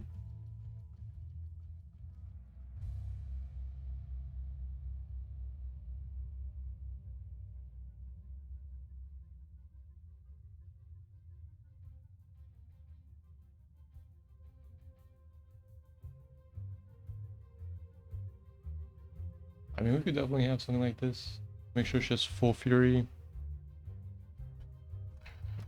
Unforgiving. I know I'm starting to have a bit too many passives and I might call some. But I'll worry about that after I finish all the passives. So we have Fury does not decay anymore and instead regenerates by 2 per second, which matches how much she gets when she gets hit, which is 2.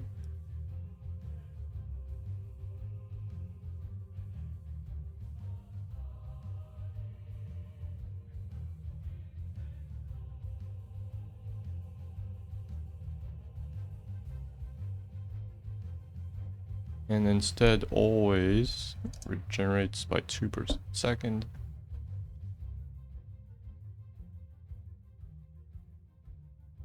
Let me just say, and also we have like these two Fury talents. Like, let's put these under Fury, and then let's have one more called Trait, which would be one of the shouts. And like this would kind of go under the trait. So these are the generic talents: armored, bonus damage, lifesteal.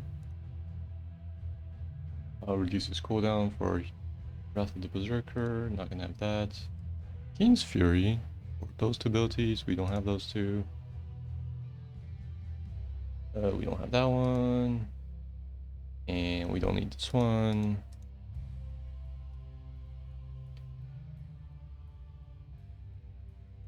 Okay, so those are her. Whoops, those are her passives. I was talking about level 1, you can pick a shout.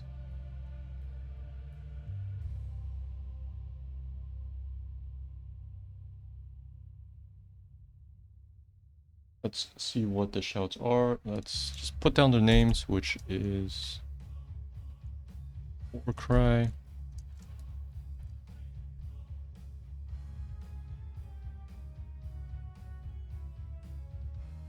Let's say level 1 talents.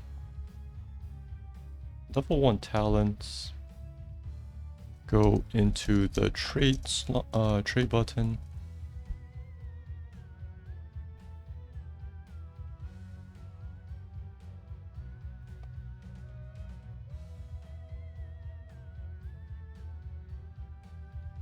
Level 1 talents are actives that go into the trade button. Level 1 talents are actives that go into the trade button. Let's probably say they have like 20-second cooldown. Have 20-second cooldown. Because a lot of traits go up to 20-second cooldown, like Iron Skin is about 20 seconds. I think Tyrande's Hunter's Mark is about 20 seconds. So Zol kind of stands out at 30. But we'll talk about him way later. So we have, let's see, Warcry. Let's... Maybe let's just go alphabetical. So we have Battle Rage, Threatening, Shout, and War Cry.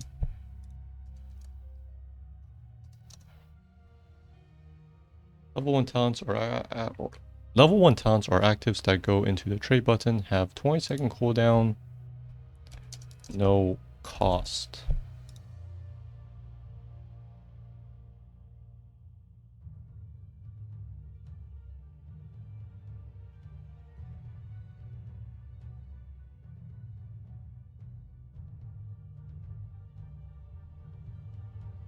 So, I said alphabetical, we have Bell Rage. Let's make... I was thinking definitely make one Generate Fury, just in case you want more Fury. Looks like it would be War Cry. One probably improves... One's probably defensive, this one. One probably offensive, and one's a debuff it seems.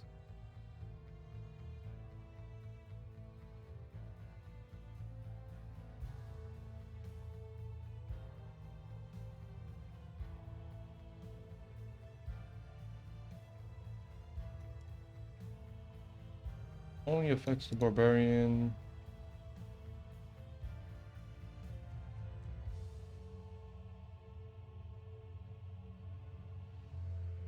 Let's just look through the runes. Most damage, speed, heal. Let's take...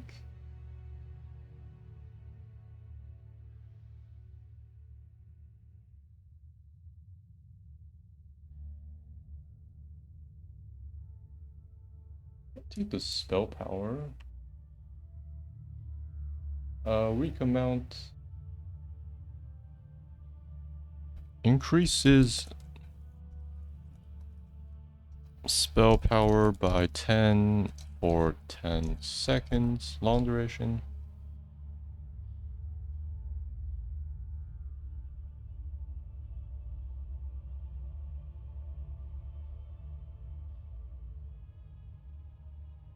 And next we have Threatening Shout.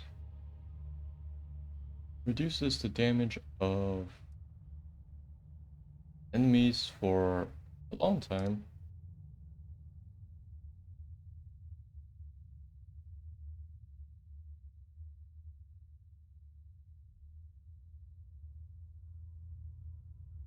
Yeah, all the shouts in Diablo have permanent uptime. I'm not gonna have permanent uptime here.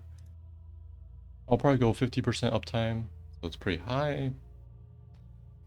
Decreases damage of nearby enemies by 10% for 10 seconds.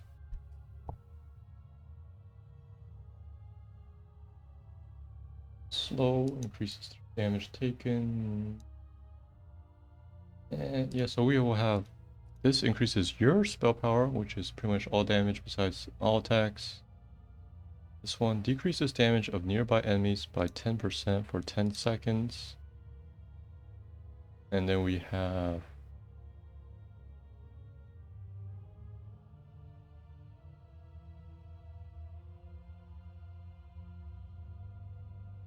War Cry, which adds armor.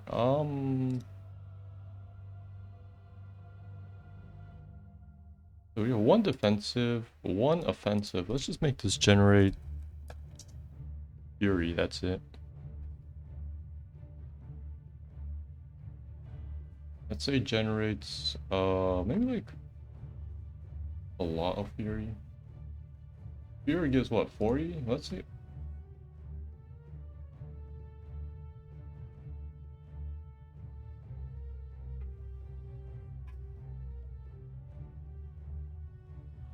So if you use this,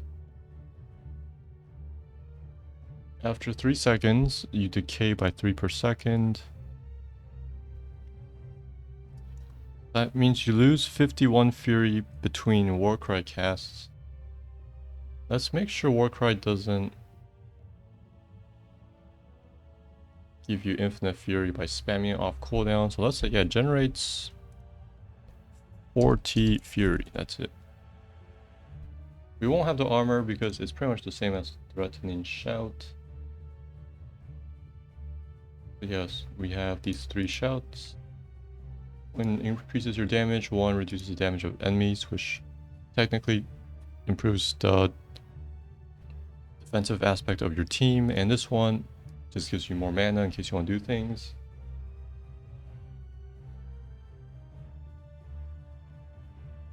20-second cooldown.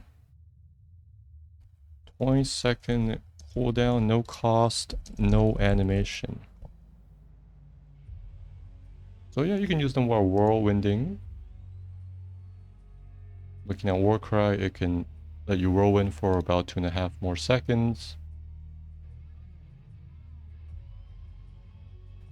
Because a lot of her talents mention the fact that you can use them while whirlwinding. Pretty much all of them, like this. So let's just look through how many talents we have. We have 1, 2, 3, 4, 5, 6, 7, 8, 9, 10, 11, 12, 13, 14, 15. We need 2 more. We could definitely put this at the 1 slot. Like I said, you get to pick your shouts. Else her trait doesn't do anything else.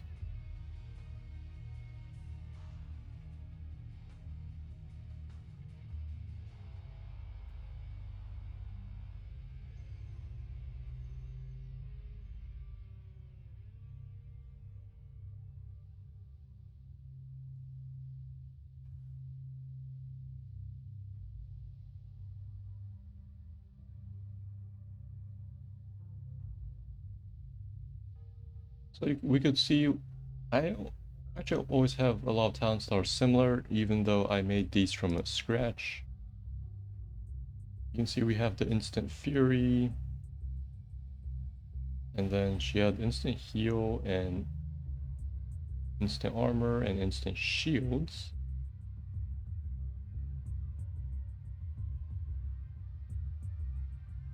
Yeah, let's just probably put down some of the passives. So transformation gives damage, MS, and reduced crowd control.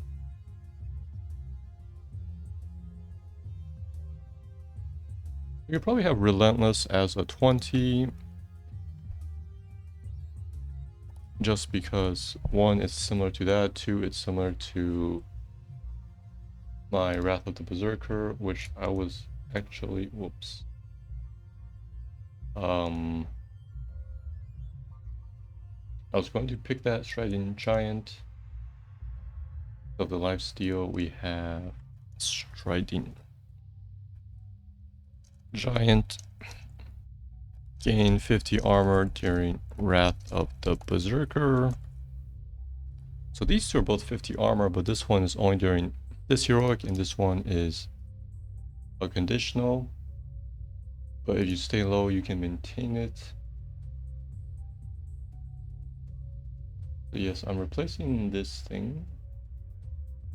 So she doesn't get unstoppable anymore. And you can see that she also can spin for more than 5 seconds. So I will leave Area Crater.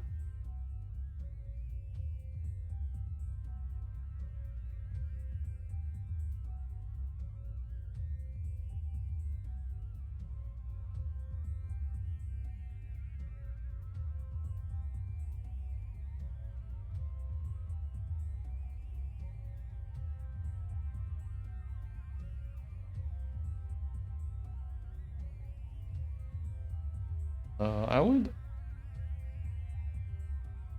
like it if she can get full mana from 0 to full mana with 1 combo of using Leap, Spear, and Warcry. So you can get 120 Fury, which is her max, with Animosity. So then you can dump that onto Whirlwind or Seismic Slam Rumble. So yes, I would have Area Creature stay here.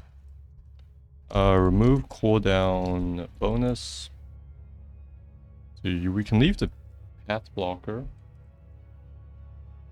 And then for leap, I will make a lot of adjustments, which is generates 20 fury, cooldown reduced by 20 seconds, or it generates 40 fury.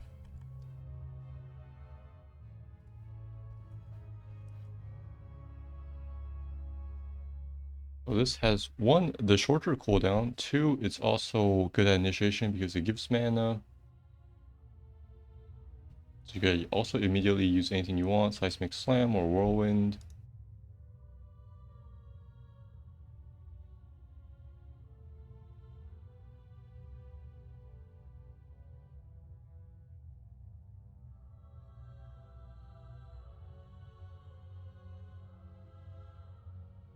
So yeah, that will be the leap changes.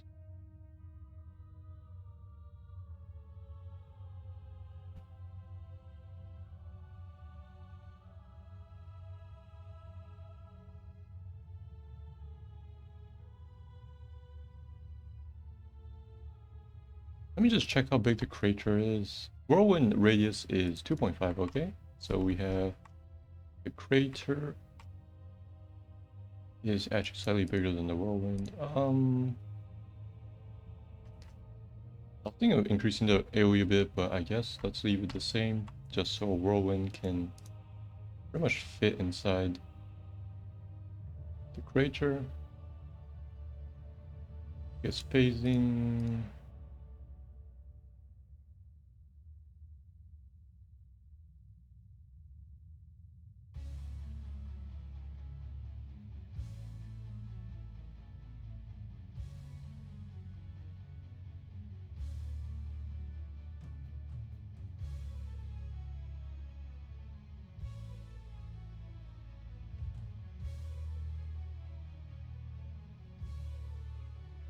Okay, so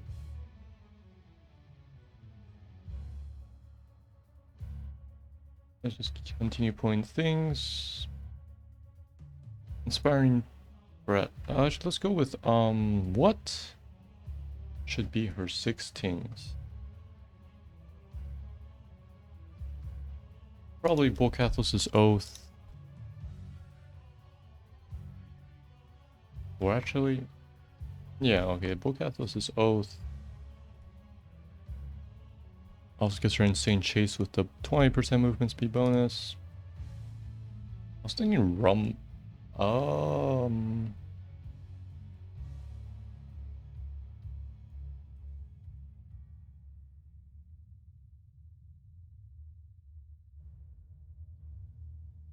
This one feels like a 16.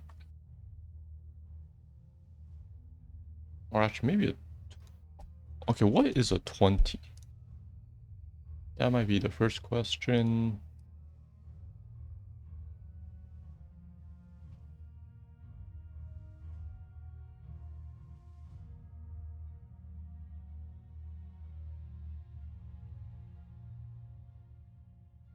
The Ruthless is actually, on average, like about a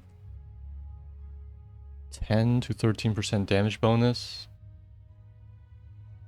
Because they have to be really low for it to trigger, so it's not really OP. I feel like Unforgiving might be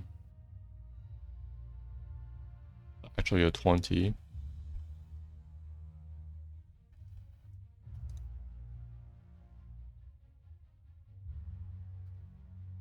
This should fix a lot of mana problems, allows you to spam. And then I said this one's probably a... Maybe I'll put at 13 so you can take all the damage sounds together. You have a super strong Whirlwind.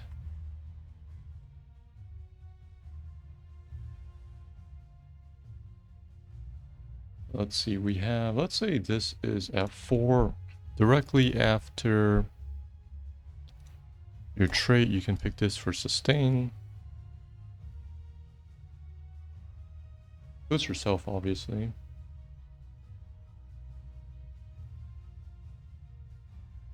Do I have a competing sustain tier?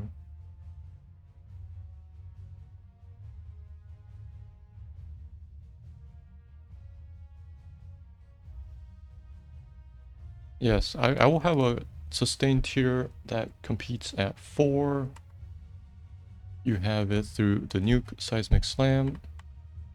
You have it after using her trait, or just lifesteal for all damage.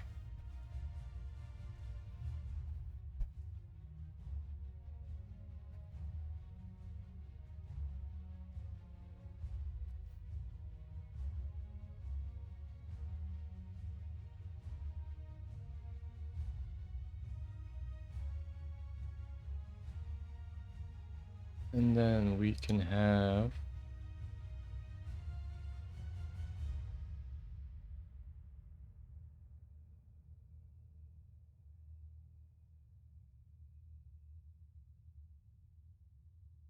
we have 3 damage talents. If we put the damage talents together,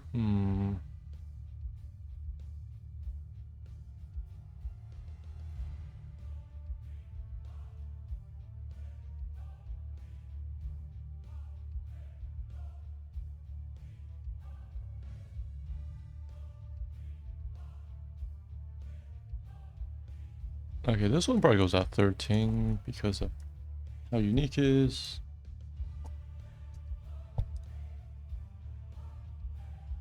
Animosity is probably earlier, 7.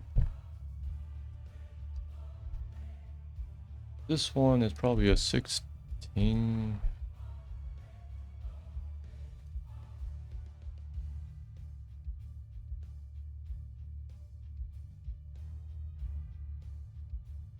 I'll probably have the competing damage, so yeah, this maybe at 16 also.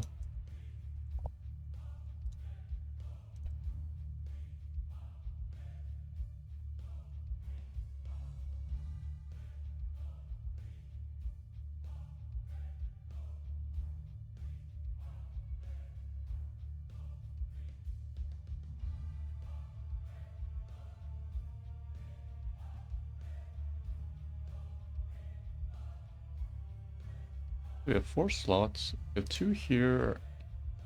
This probably has 7. Well, I mean, our slots are at 7 and 13, so this is at 7. There's 2 mana talents there. And then no escape I can pretty much put anywhere. It's not too interesting. Maybe have this at 7.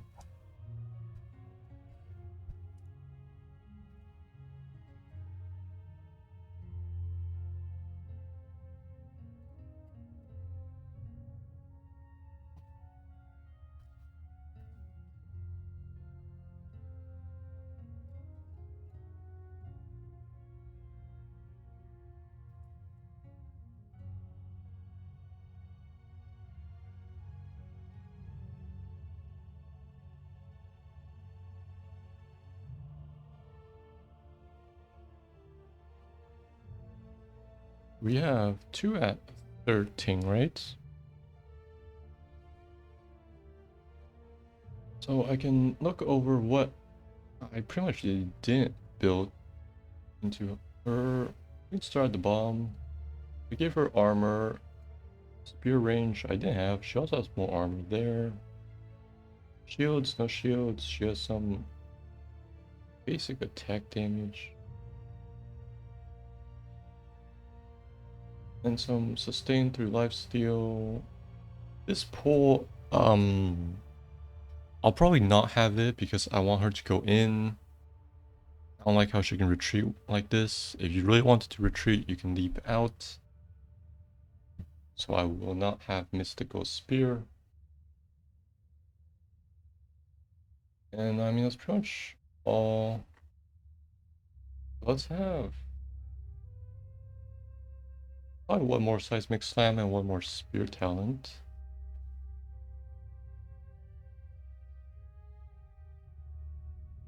We have a Spear damage, we have a Seismic Slam damage. Do we only have one? Oh, we have 2 Seismic Slam. abilities, talents.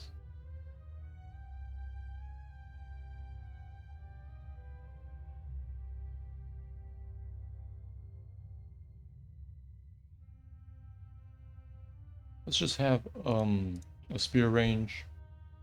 How far is the leap? Let me just, because spear is 6.5 range, leap is 10. Okay, so let's have increased spear range.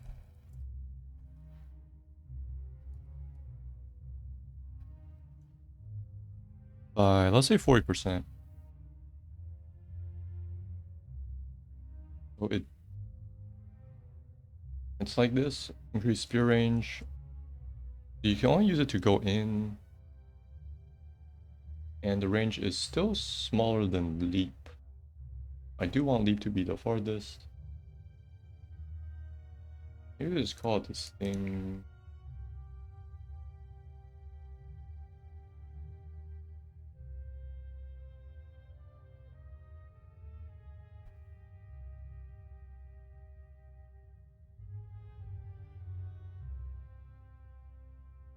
So yes, let's call it.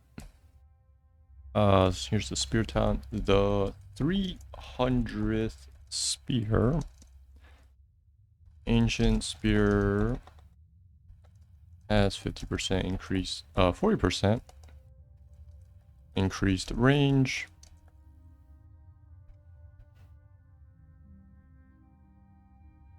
Actually, I don't know if I like that name, but that's just kind of weird.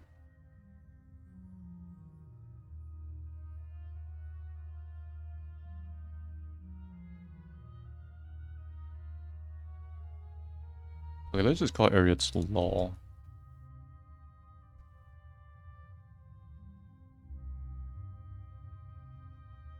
Yeah, Ariad's Law. Ancient Spear has 40% increased range. And then we have one more for Seismic Slam, because it is lacking. We have a damage talent. We have sustain talent. Let's just have AoE talent.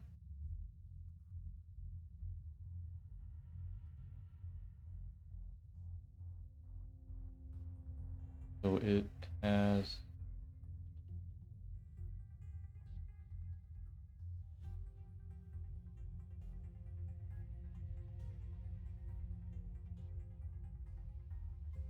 let's just give it 40% increased AoE. Shattered Ground, let's take that name. Shattered Ground. Seismic Slam has 40% increased area of effect.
Okay, this is good. I pretty much just reworked Sonya with some fresh paint, changed pretty much everything other than her base abilities.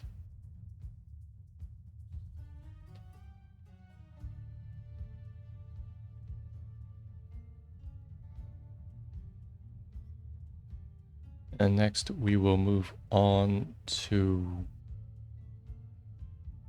Stitches.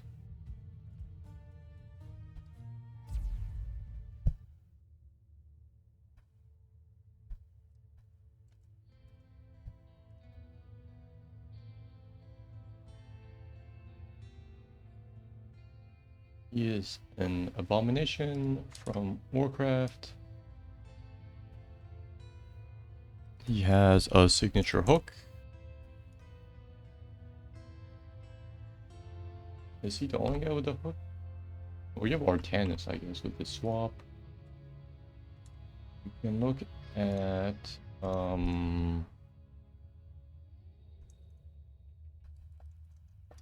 we look at the abomination for a bit.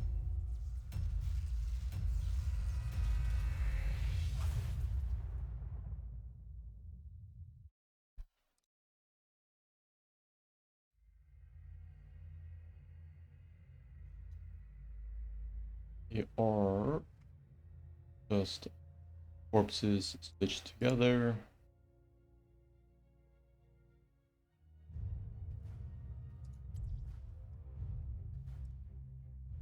They are very tanky. Let's.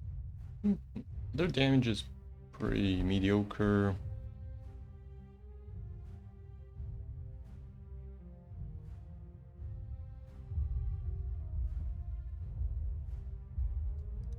If cannibalize,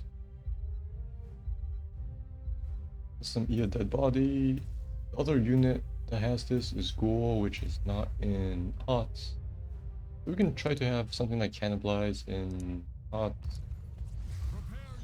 Beast Cloud, which is pretty similar to his Cloud Gas. Readied yourself for the battle ahead. Always, my friend. It deals very low damage, but it lasts very long. Whisper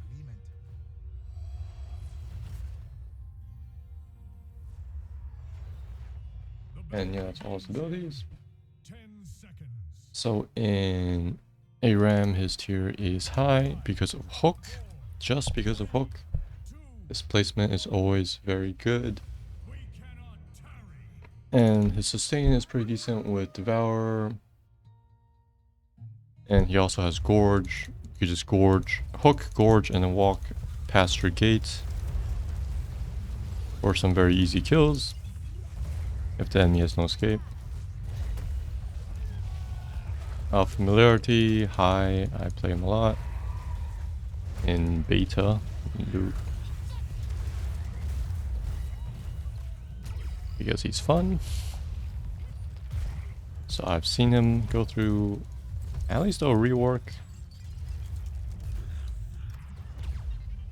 Such as making his fishing hook a free talent at 13, increased range. I will definitely be making that into a normal talent instead. Because I don't like the free talents.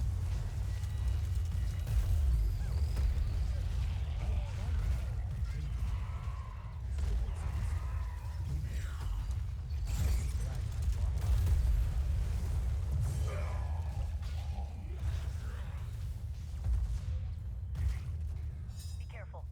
Something's off. I thank you for your help.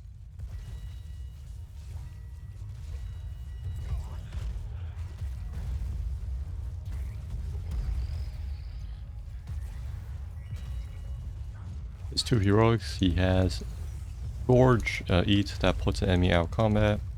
Works well with his hook.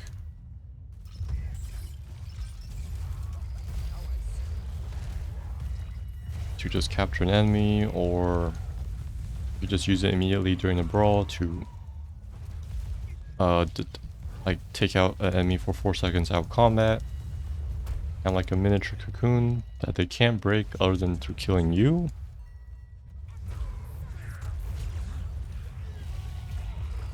Your spirit is strong, mortal. That's the way we And he has Putrid Bile. Gives him MS.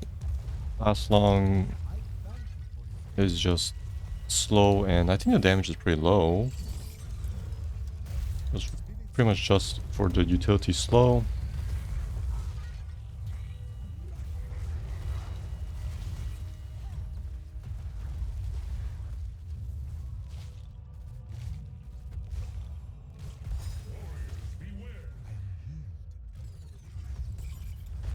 The truth.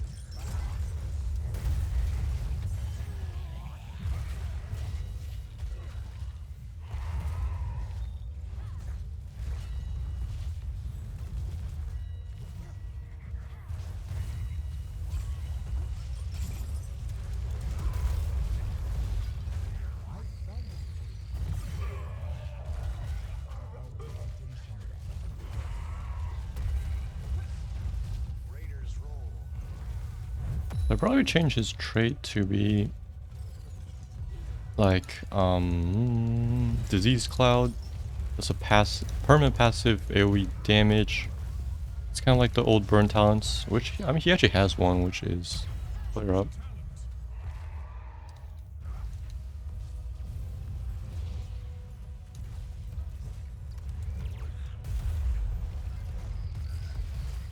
So it also applies the dot onto the enemy when they leave. And then we can definitely have talents that are related to the trait. So I will change Shambling Horror and Vile Gas into this pretty much.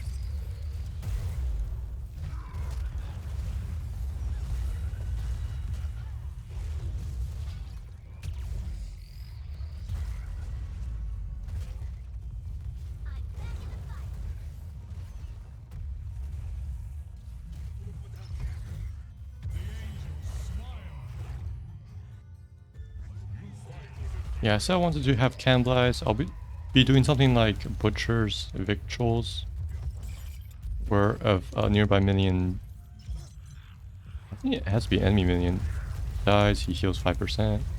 Or Stitches, that's actually pretty insane. A third of his health every wave. So I also probably changed the condition so when he needs to actually kill the minion himself. So it feels more like the act of eating them.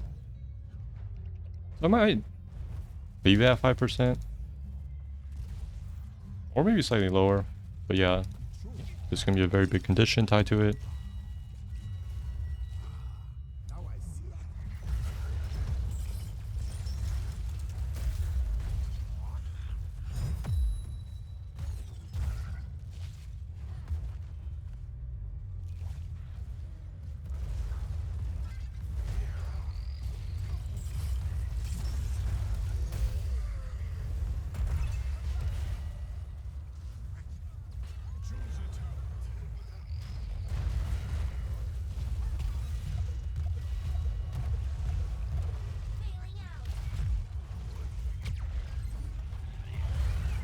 I'll probably have some parts of his Shambling Horror cannot be slowed, moved onto his Putrid Bile.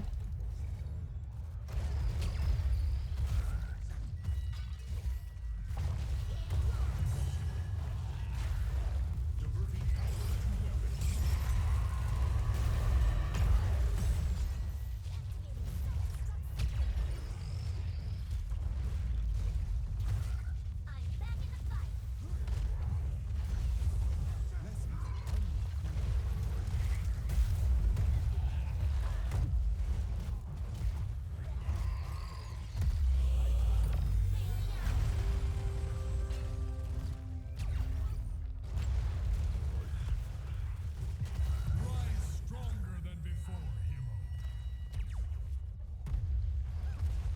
So let's see. Shambling Horror makes him unable to be slowed below 110%, activates his Vile Gas, which deals 36 damage over 4 seconds.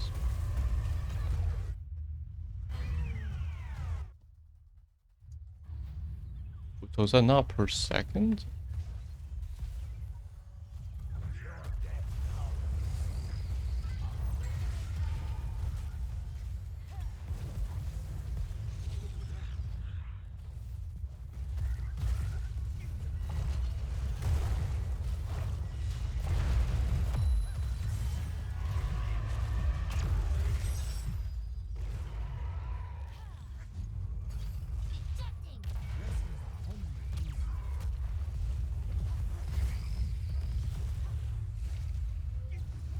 Enemy slain.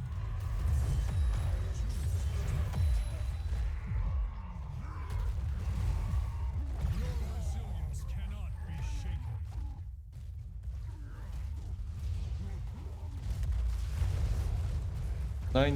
9 damage per tick. Only deals 9. Destroyed a fort. I don't know why it's so low.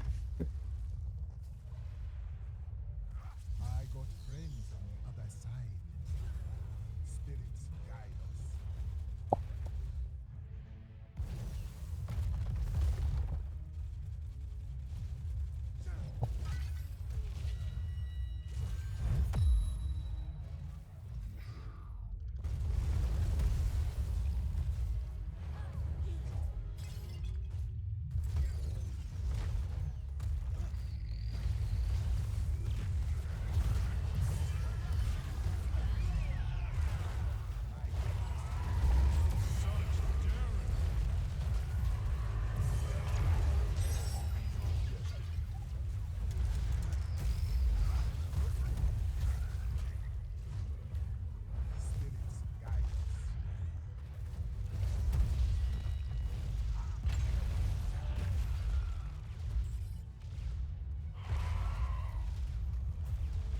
Let's say shambling horror has been removed.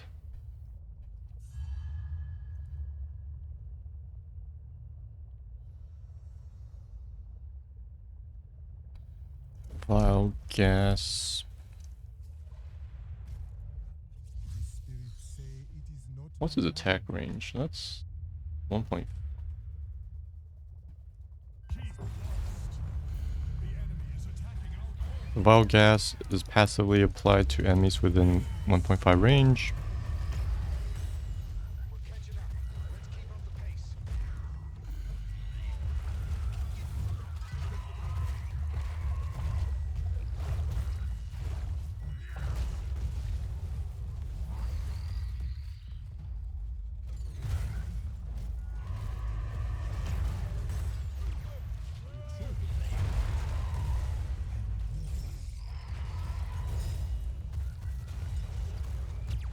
We must not delay. Now I'll show them.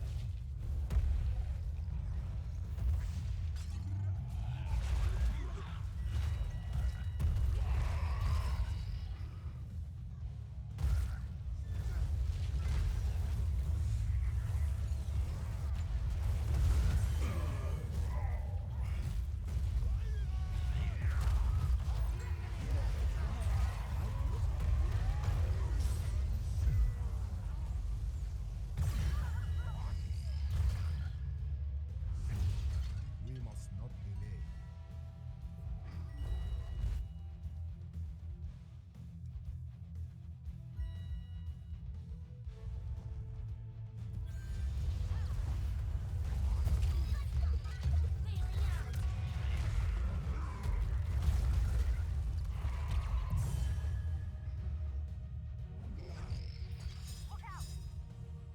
Our core is under attack. See that hero? Let's take him out. My stripes. Have courage, mortal. Hope remains. Oh, passively applies to enemies near within 1.5 range. The enemy is attacking our core.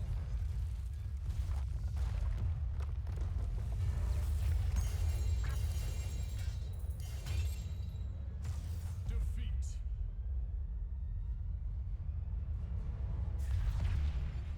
MVP.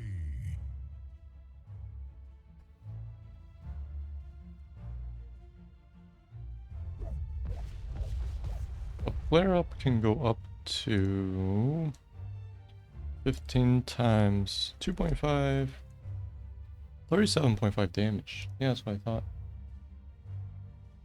So I will actually have Valgas damage 36 DPS. Remove.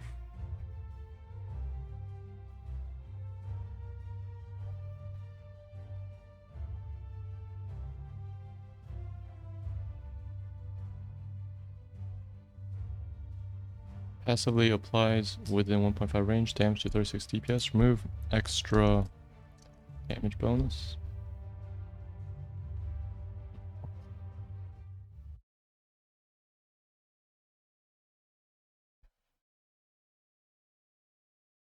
So I have pretty much a permanent flare up damage.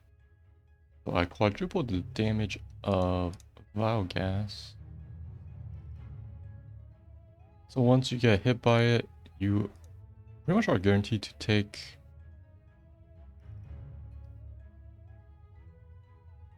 actually, let me just check Lunara's damage. Because tanks usually have like half the damage of a carry.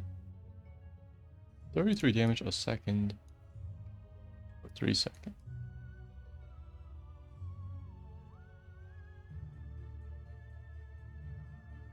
Let's just at least double it to 18 DPS.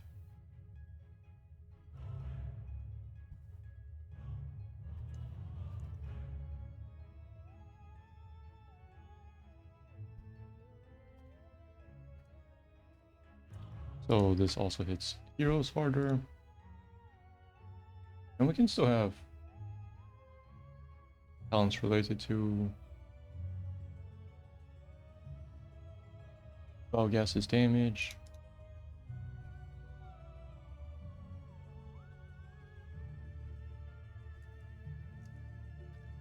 So I said I wanted to pretty much shove Shambling Horror onto Putrid Bile. Let me just check through. Gorge. Gorge is fine. Putrid Bile deals 37 DPS. Biogas is about half that.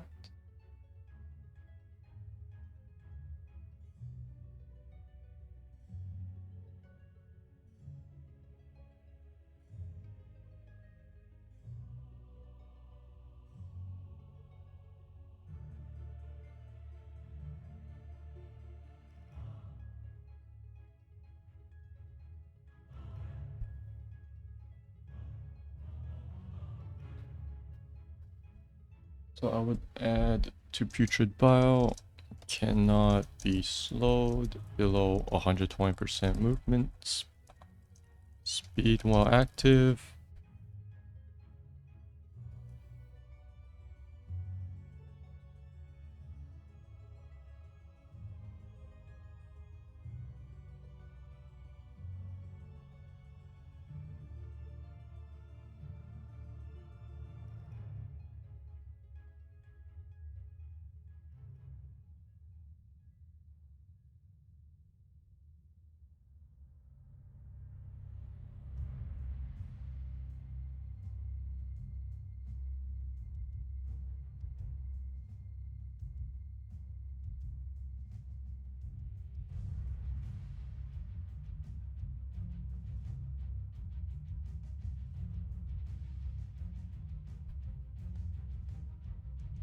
So let's see. The 20s. I don't know if I like an able to teleport. It feels really weird.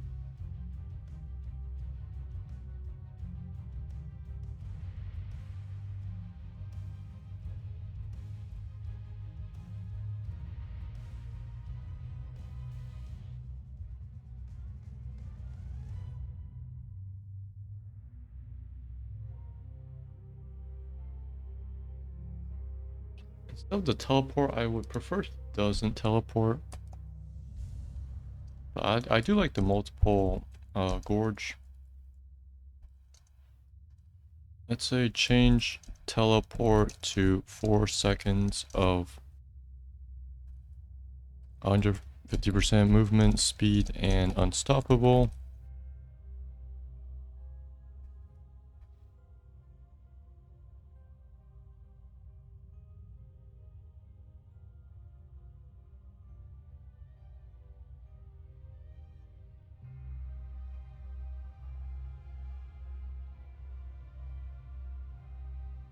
So he has to run up to people to keep gorging.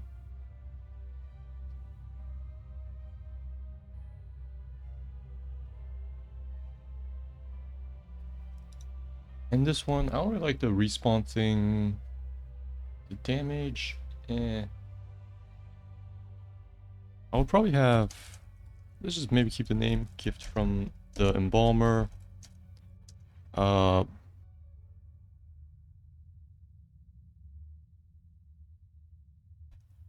Passively have putrid bile around you.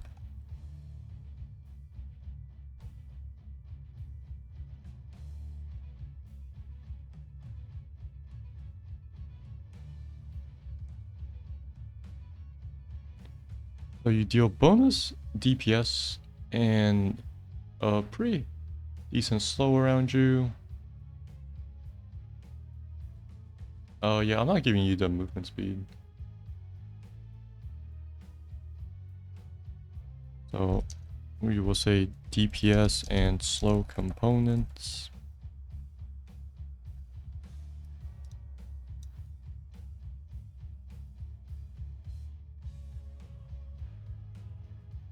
And I also won't have gas bag. I will talk about Master Hooker later.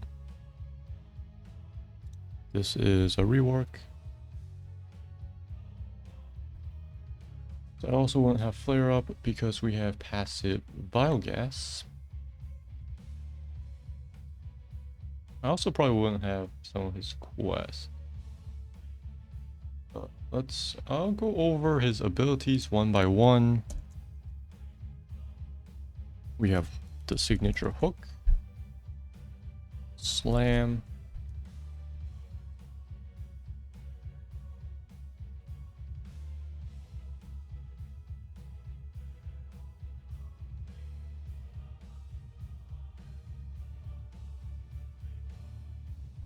devour,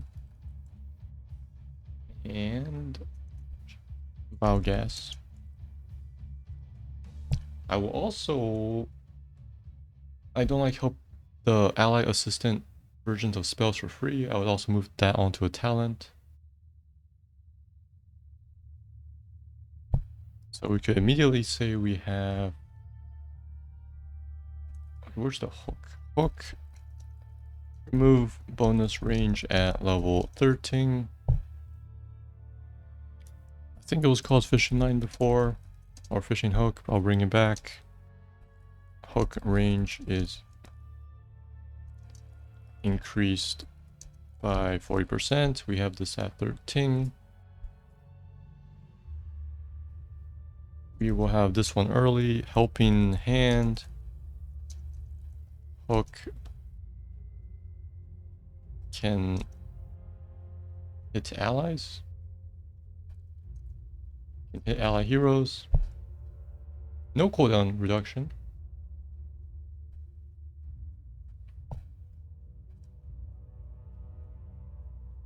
So we have something like serrated hook, deals bonus damage, reduces its cooldown, and some mana refund. We have this one, lets him heal, and you can refresh it by attacking them. This one feels really weird because I always go for a melee hook, and I can just out-sustain tanks with this 4% HP regen per second on top of Tenderizer. That feels really weird to me.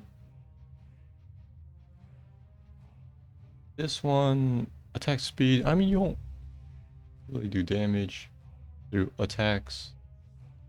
You just spread AoE damage through like Valgas, do some slams, that's about it. Astro Hooker reduces cooldown. And reduces the enemy healing and allies are unkillable. That part feels really weird. I probably have...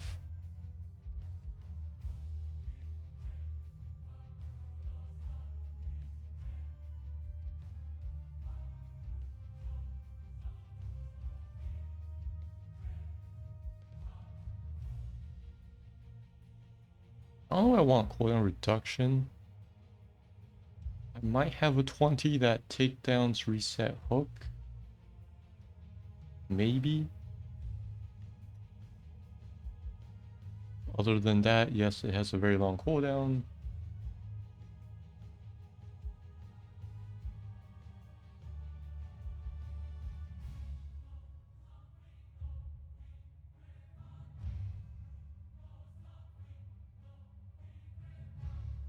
It makes sense to reduce enemy armor, since this is an initiation tool. Serrated edge reduces enemy hero armor by, let's say, 20 for 4 seconds when hit by hook. Reduces enemy hero armor by 20 for 4 seconds when hit by hook. That's probably at like 16.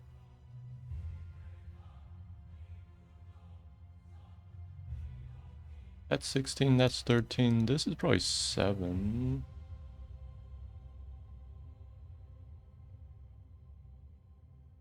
So yeah, this is optional. But if you take this, then you need to be mindful of your allies' positioning, because you don't have a choice whether to use Helping Hand or not. It will be built into Hook as a talent. We have Slam. Deals pretty low damage, more damage, and slow people in the inner impact, which is about 50% of the way through. They're also affected by Vile Gas, so this is a way to apply Vile Gas further than basic attacks and passive range. We have this one, refunds. I don't like refunds.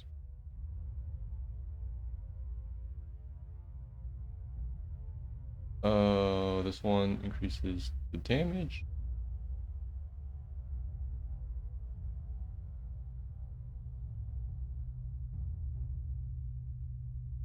Pulverize actually helps land hook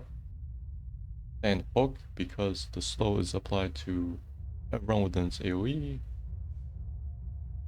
I'll probably remove the armor reduction there. And yeah, the slow part is pretty good. Cooldown for this is 8 seconds. It's not too spammable.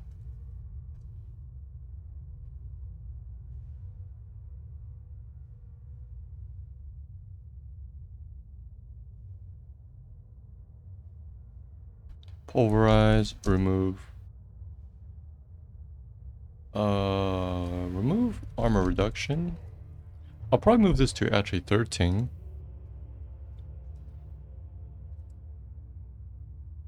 So it competes with fishing line. You can have a long range hook, or you can take this to pretty much guarantee a short range hook.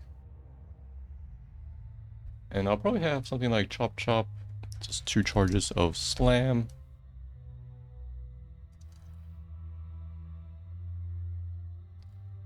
Gains a second charge for Slam.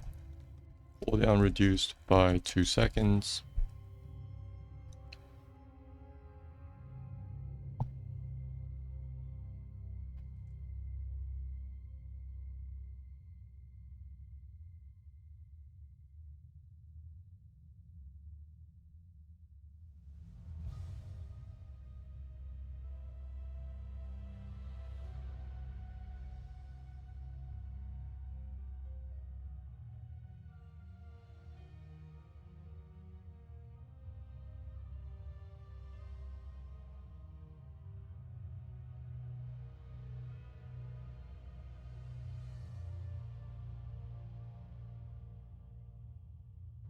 Or actually, I wanted something called let's call this other.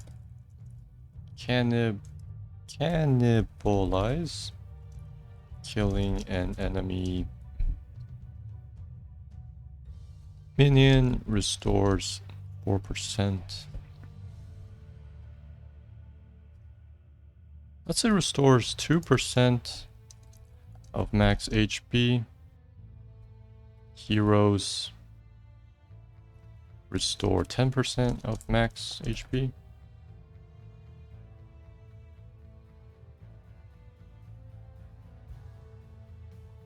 So wave gives 14%. A hero gives 10%. Maybe like 15%.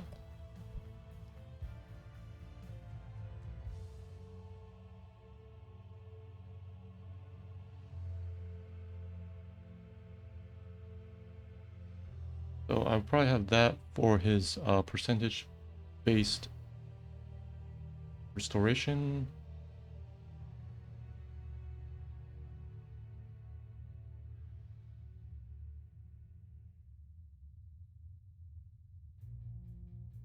His quests under pressure just increases the slam damage. That's fine, I guess. But it sounds pretty underwhelming because quest bonus damage is not scaled.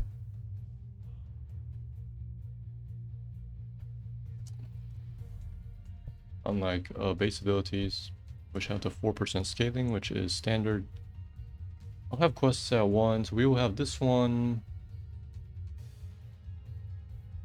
Hungry for more.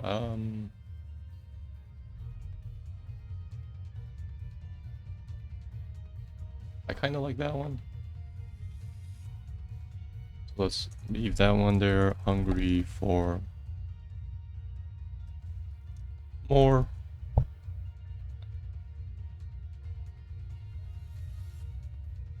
And then the third quest, I would maybe have Savor the Flavor increases HP regen, damage of Vile Gas.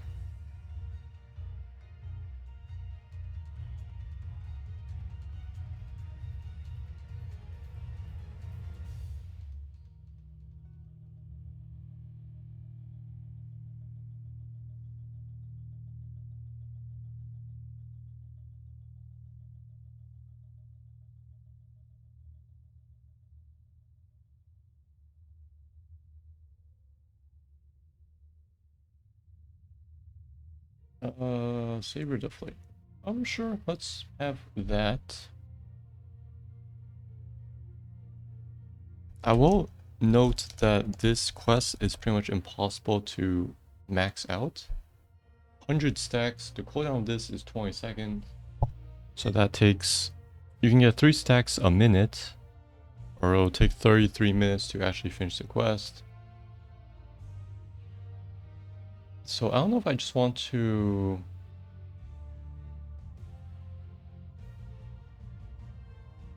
Let's double the effect, cut the stacks by half. Because 3 HP regen per second is... I mean, it's not... It's 0.1% of his HP, it's so little. So let's say double the effect. Reduce stacks to half.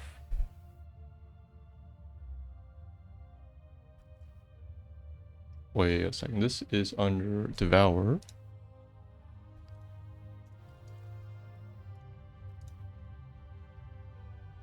Patchwork creation is kind of neat as a Vile Gas talent.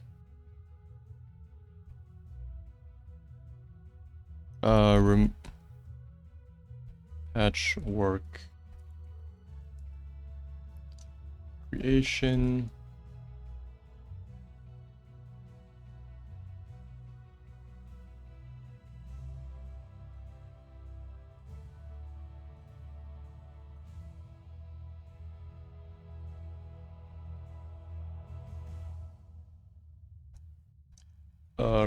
I mean, Shambling Horror, there is no Shambling Horror, so it doesn't matter about that part. Remove passive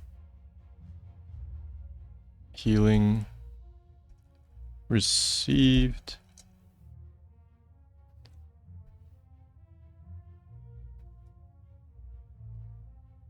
Heroes count as 4 units. Actually, let's say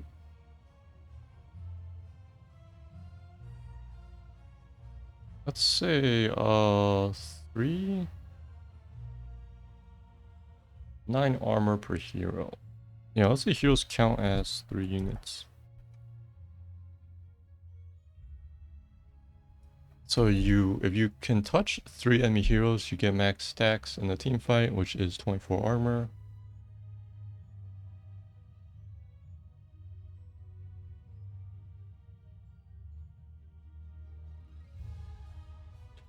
armor.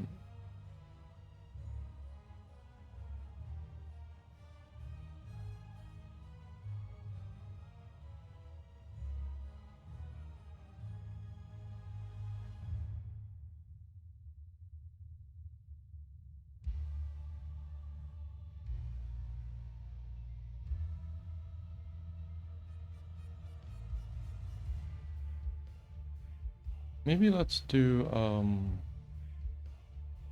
max 10 stacks.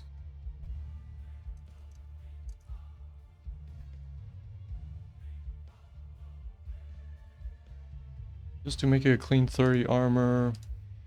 But you need to actually touch slightly more than 3 heroes to get the full effect. Each hero you touch gives you 9 armor. Or no, maybe let's say heroes count as 2 units. So you get 6 armor per hero you touch. If you can touch the entire enemy team, you will get max stacks, which is 30 armor. A lot for a passive. But you just have to maintain touching the entire enemy team.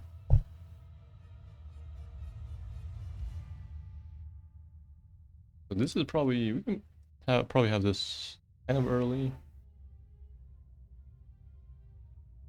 Tenderizer restores HP. I don't really want that. I just have cannibalize. The slow part, well, we have that under slam and putrid bile. We don't need that. Or I was looking at quests, but let's look at Devour next. We have the quest. Second helping. Here's a gambit. He gets shields.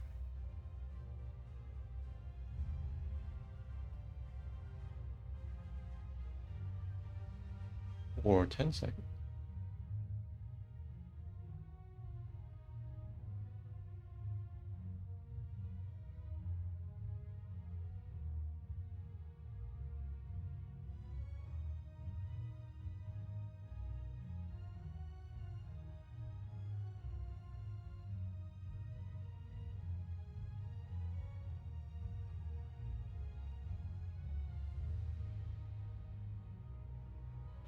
I think this heals way too much, so that's why I have a second charge for Slam instead.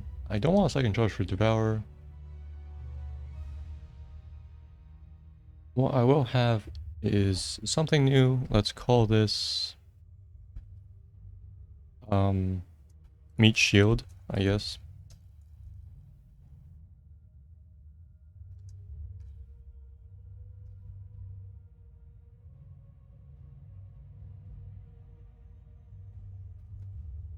Excess life provided by Devourer is gained as a shield that lasts 10 seconds. Excess life provided by Devourer is gained as a shield. Maybe that lasts 20 seconds. Is that too strong?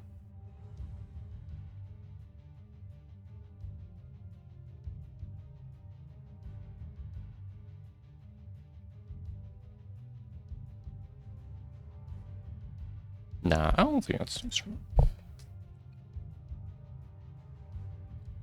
So this pretty much gives him a extra buffer to his HP pool if he eats someone at full HP, which his quest pretty much wants you to just spam Devour instead of it being wasted. You can see he gets kind of a shield. So I will focus on up to a 20% shield if he has full HP. If he has, 90% HP, he gets a 10% shield. Uptime is actually 100%, so you can keep spamming Devour. If the enemies don't hit you, it will have to deal with you having the shield. Digestive Juices deals bonus damage. And more notably, it reduces the enemy damage by a lot. I will remove cooldown bonus. Damage reduction is very high. It's good to drop it on enemy carry when they're, throwing stuff out.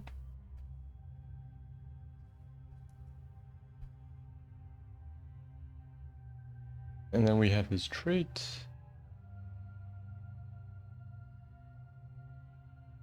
Basic attacks against enemies with Val Gas. Get more damage and spread Val Gas.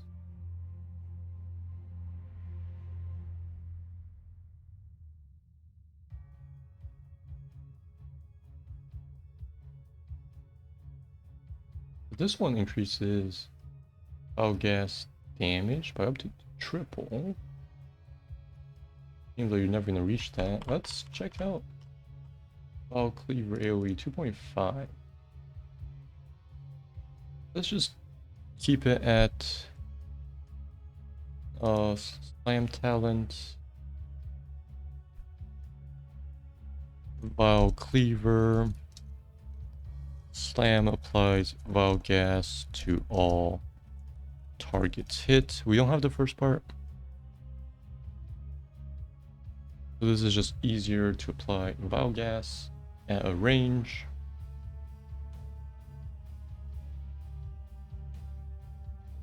And then we have something like Putrefaction. Val Gas reduces healing received And heals him for 75% of the damage dealt. Since I buffed Valgas damage slightly, let's change. So I made this 18 damage per target. Big wave of 7. Yeah, maybe let's nerf the healing part of this. This will be under Vile Gas. We have Putrefaction, enemies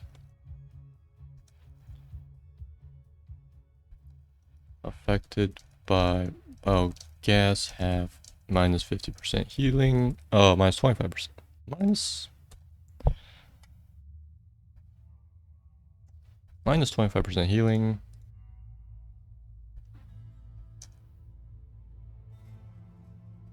Biogas has 50% lifesteal.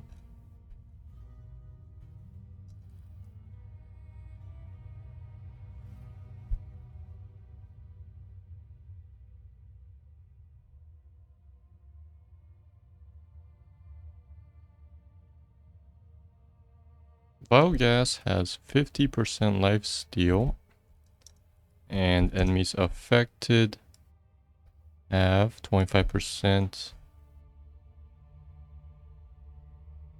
Minus 25% healing received.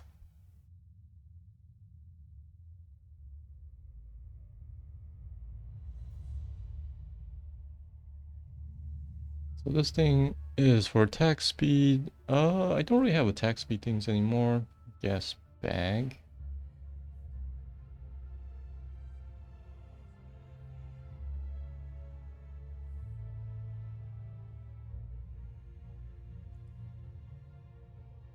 We could definitely have something called, yeah, sure, gas bag. Taking damage from a hero releases a pulse of file gas with Shambling Horse AoE, which would be 3.75, I think it was,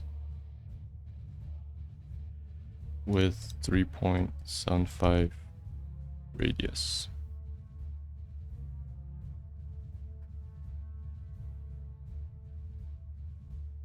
I mean, this is a dot, it doesn't stack, so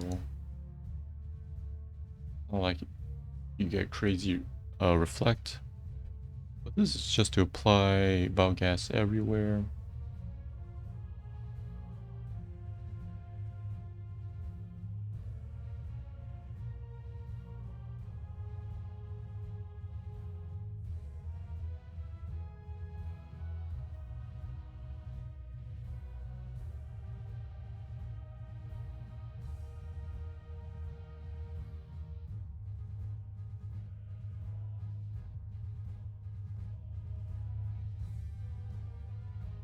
How many do we have? We have 4, 5, 6, 7, 8, 9, 10, 11, 12, 13, 14, 15. We need 2 more.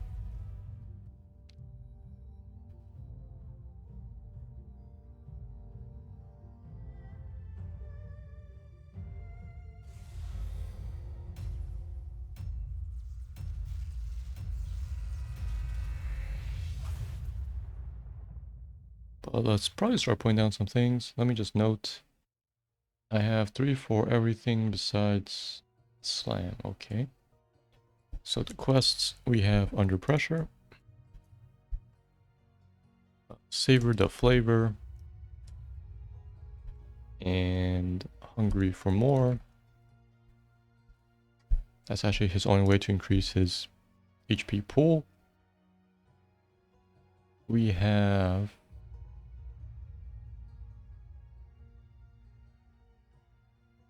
Chop Chop is definitely a 16.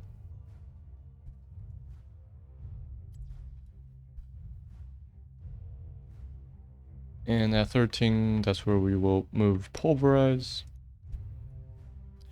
Digestive Juices probably stays at 16 because it is actually pretty strong. Digestive Juices. And along with 16, we will have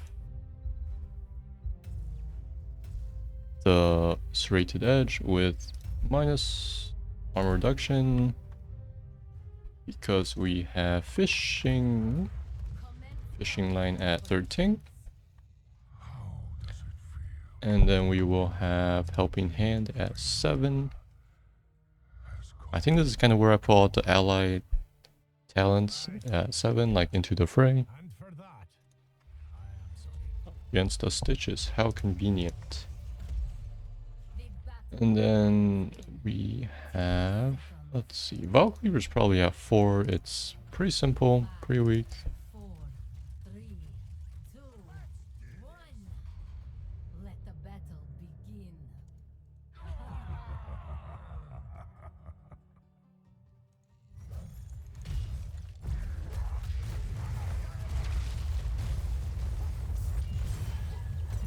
Good heal.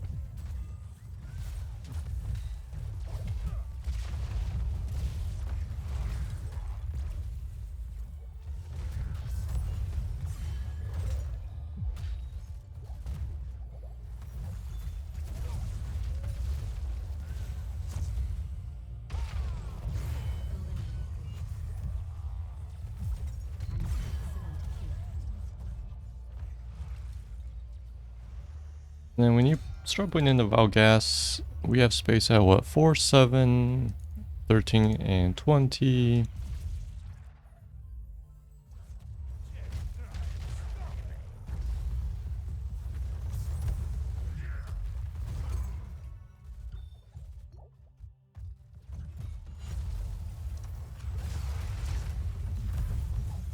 I might actually make Putrefaction a 20 if I buff the effects.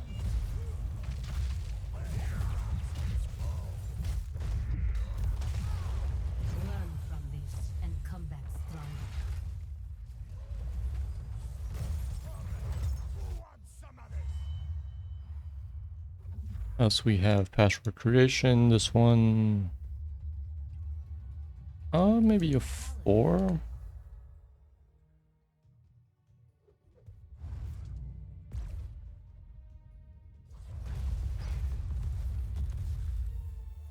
So yeah, I was thinking Putrefaction at 100% lifesteal and minus 75% healing received, which gives him very much of an incentive to get close in. Because you already see he has the healing received through his old hook without a single target.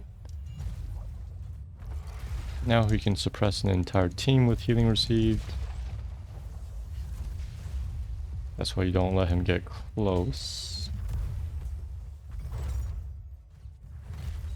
If I do that, then Gas Bag is probably 13, while Patchwork Creation is 4 or 7.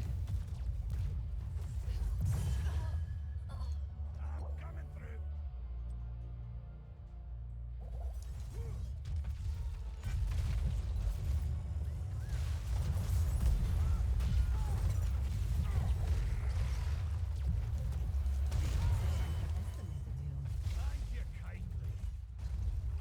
Here I heard you were Choose a talent.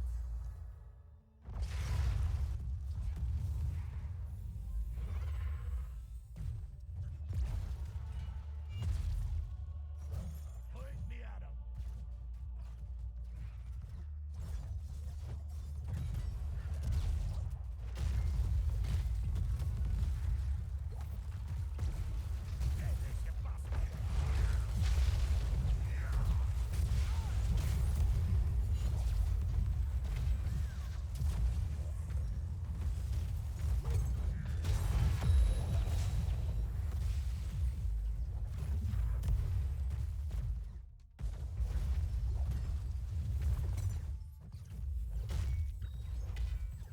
So do we have another 20?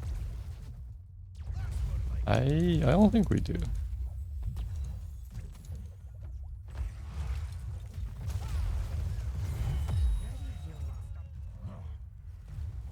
Been a match.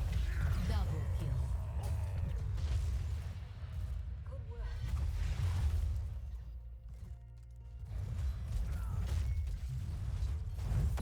I might just have reduce hook cooldown by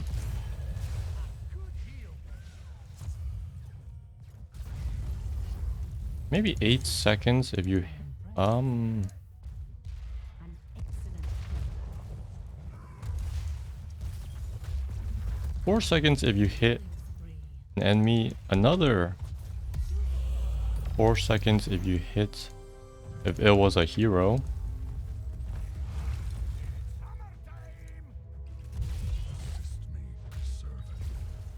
Yeah, I think that's probably at 20 because that's his signature hook.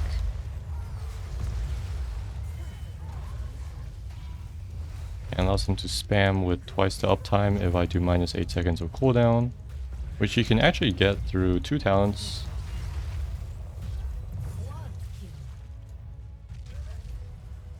And you can also spam hook ally with my change, because the hook talents didn't affect helping hand before, as that was technically a separate ability.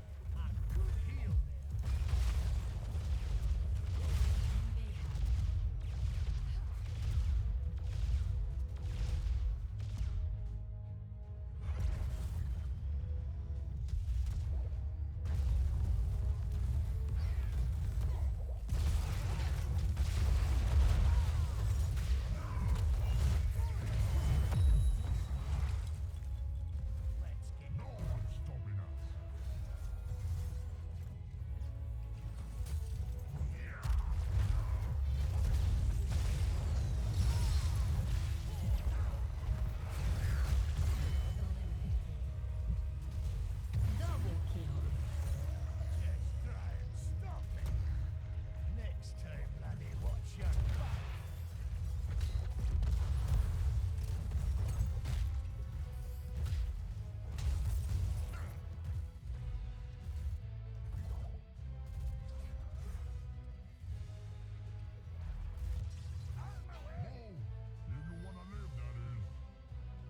For 10, let's change this to cannot be slowed while active. Just in case you take hungry for more, which also gives more MS. I don't know if that thing actually has a cap. That looks like 25%.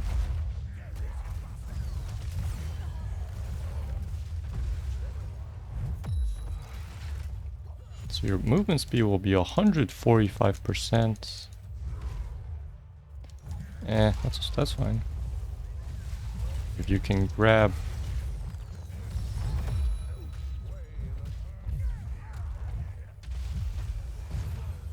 wait, is that including the 5% base? Maximum health. Oh wait, no, there's no maximum speed boost.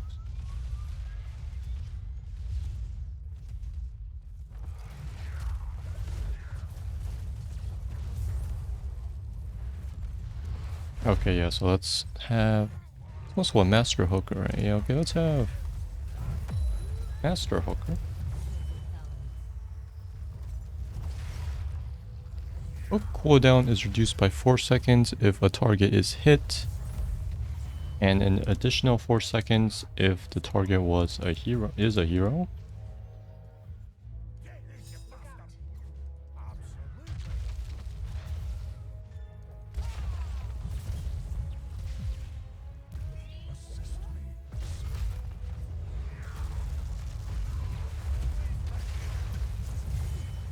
I'm impressed. Triple kill. Quad kill. Well done.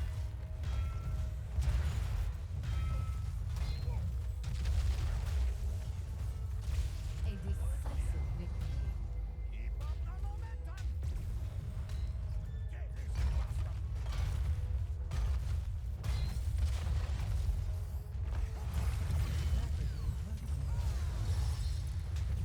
Double kill.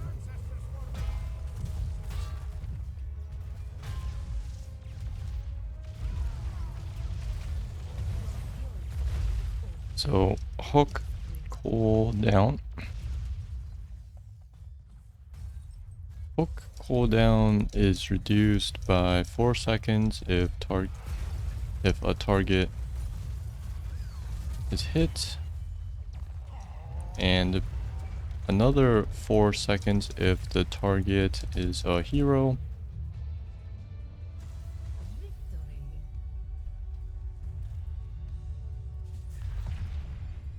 MVP. Hook cooldown is reduced by 4 seconds if a target is hit, and another 4 seconds if the target is a hero. That would drop the cooldown to 8 seconds only if you hit a hero. If you miss entirely, it's still a 16-second cooldown. So it only rewards you for hitting. Alright, we're going to have Putrefaction as the other 20. This is 100% lifesteal and means affected have 75% healing received. Very oppressive.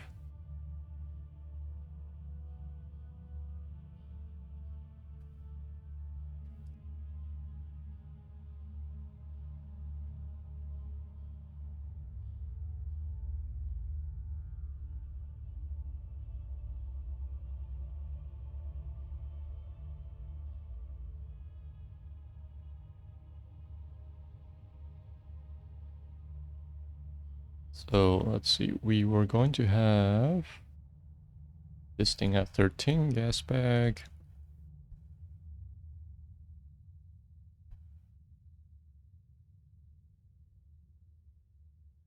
Let's just, maybe any damage.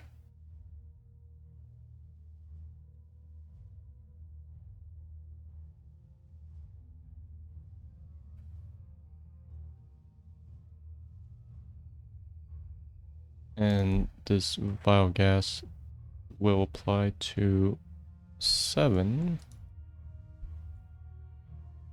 So you can use vial cleaver to easily get stacks for password creation.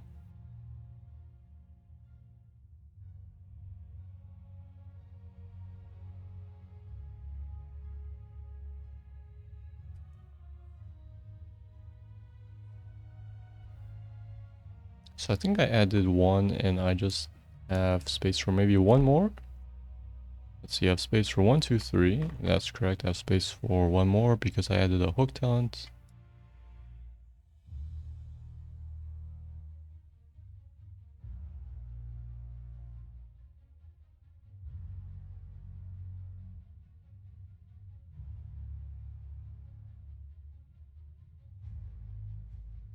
I'm just looking at names.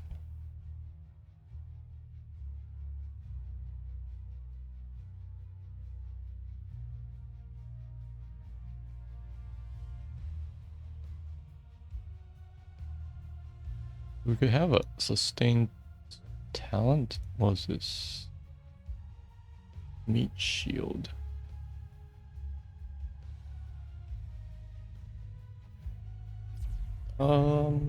Tenderizer. So we have a slow. We have Val Gas. This deals with damage, reduce healing over here.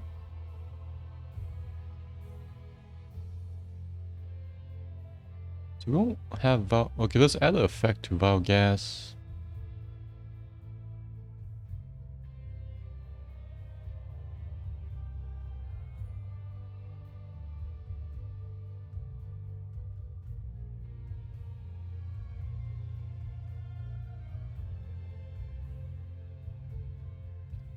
Maybe let's put that here.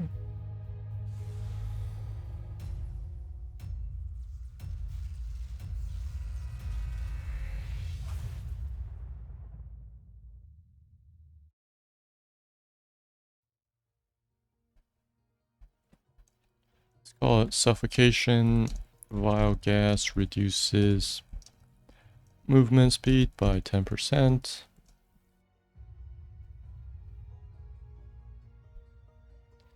So it does add a permanent slow instead of tenderizer, which did actually give you a permanent chase.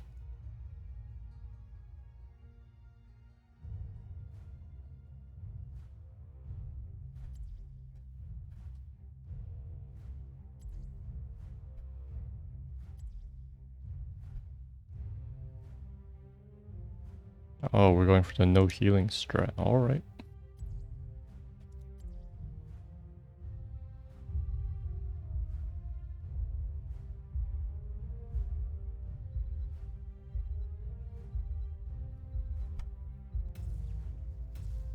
So then we will have the last two. Which one will be at 4 and which one will be at 7? Operations. Ready yet? I will show you just how ready I am.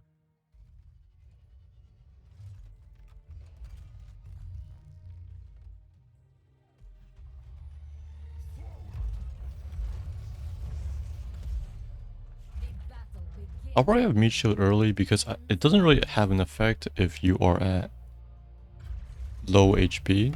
4, 3, 2. So it's weak in that regards. The gates are open. Go. And cannibalize can be at 7.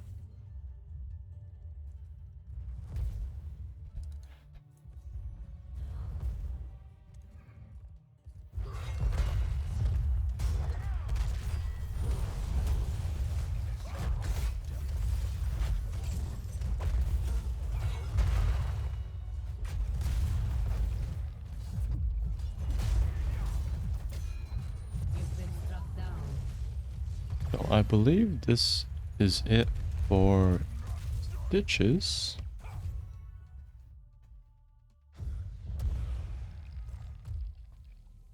My spells will aid you.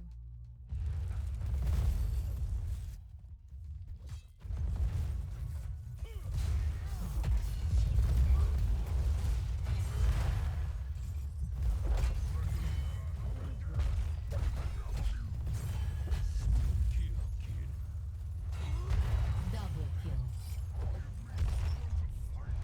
Not bad at all.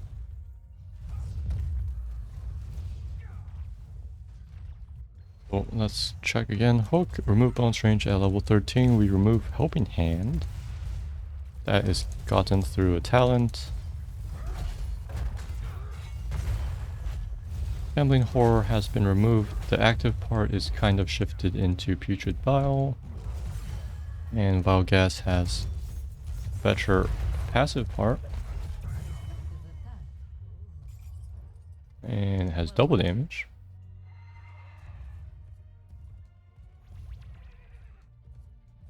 Plus more effective against heroes.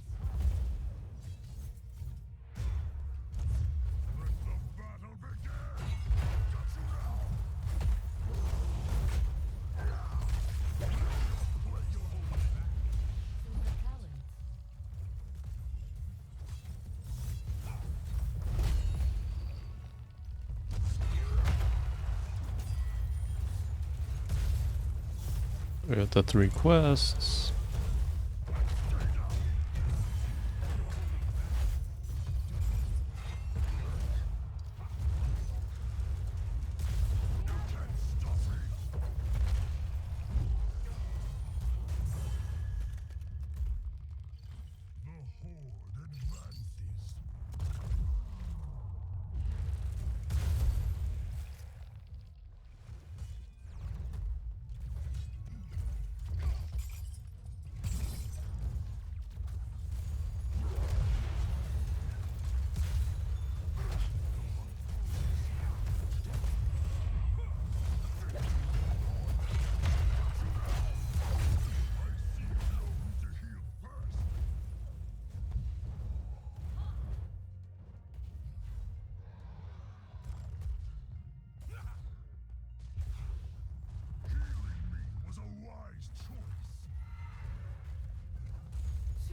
Or I was thinking of splitting the Vial Gas, Lifesteal, and Healing Received.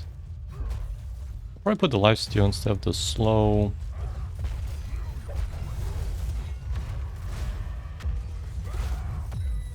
So yeah, we can drop the Lifesteal back to like,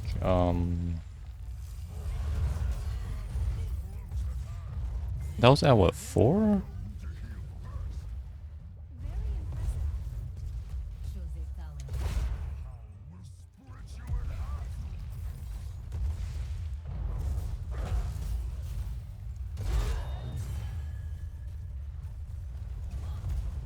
I think we're gonna have that 100% just because that's the only effect.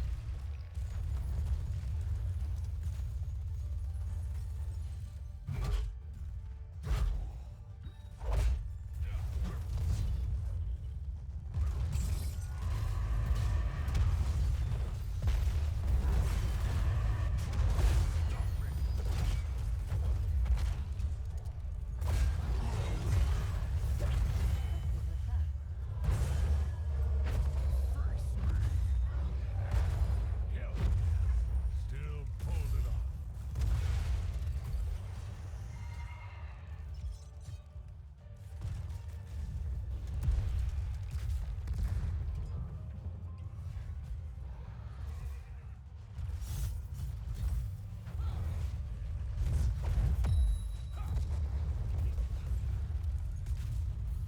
Let's call the name Regenerative Fumes.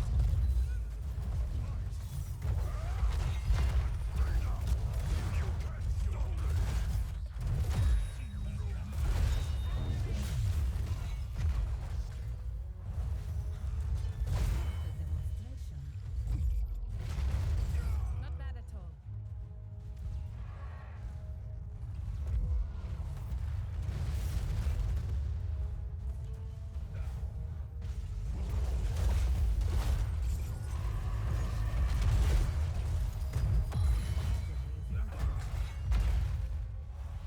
Sweet kill.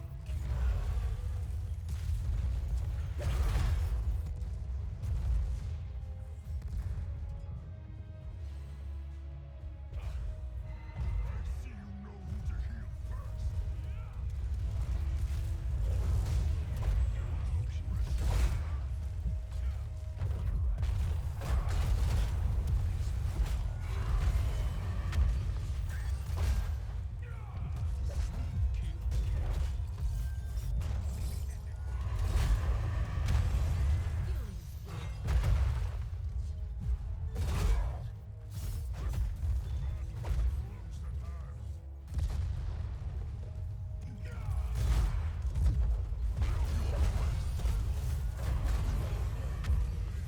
Yeah, let's say Regenerative Fumes. Biogas has 100% lifesteal. And then Putrefaction, we remove this part and enemies affected by biogas have 75% reduced healing received.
Oh, Stitches is done.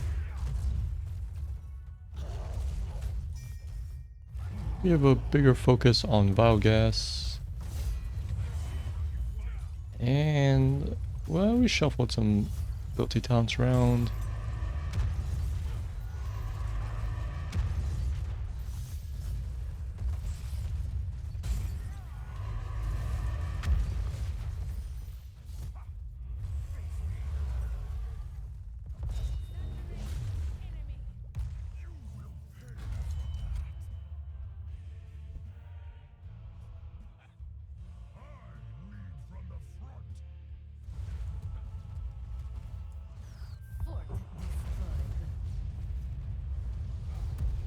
A gift from the embalmer might need to be built into putrid bile. Let's actually increase the damage of that.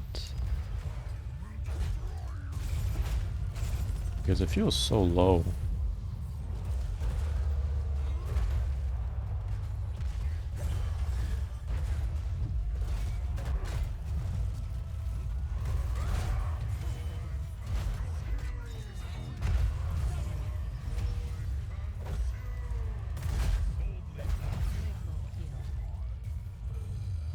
At what, 37? Let's boost it. Let's say about 50%. Just so it's 54-ish damage, which is the same as the vile gas with max stacks of the quest. So we kind of built in this one. So let's say putrid bile cannot be sold while active.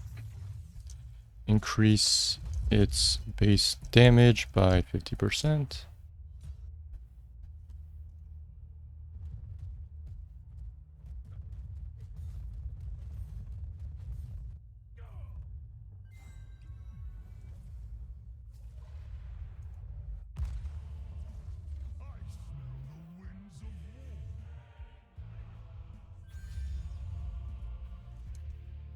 Fall back.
I got time for one more game.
Prepare yourselves for battle, heroes.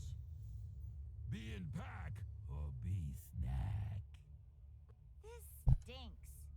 I'm probably going carry Lily because we have dual healers and we might need some more magical damage. And I also need to be pretty aggressive with Blinding Wind.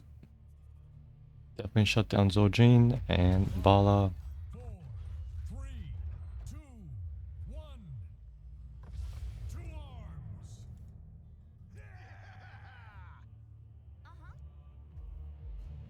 arms. Lucio should be our main healer.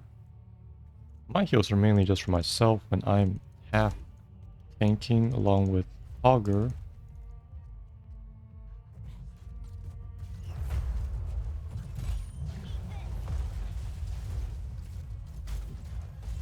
We have mainly 2 physical DPS in the back, both sustain damage. Enemy only has 1 healer, Ariel.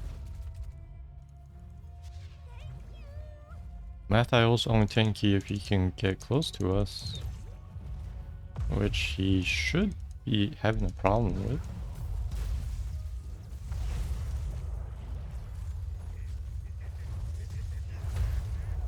So draft-wise, ours is actually better.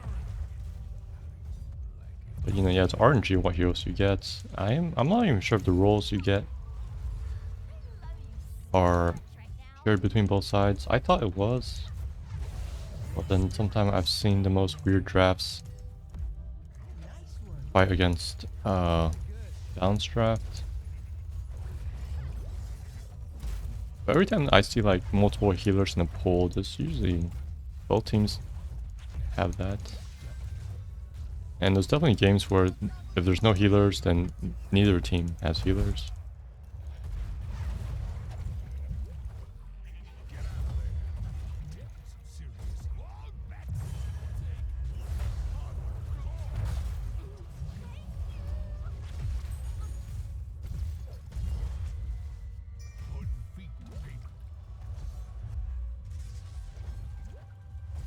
Much obliged.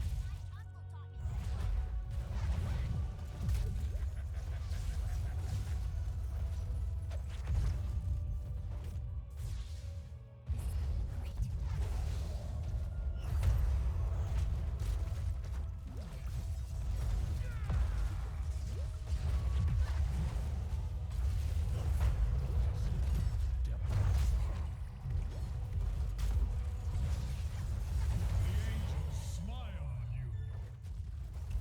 Good kill. The best healer ever. Killing spree.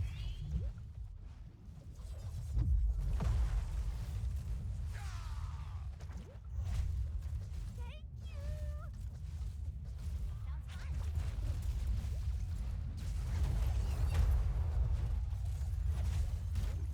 4,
Yeah, look at my carry lately. Second in damage on my team. Amazing.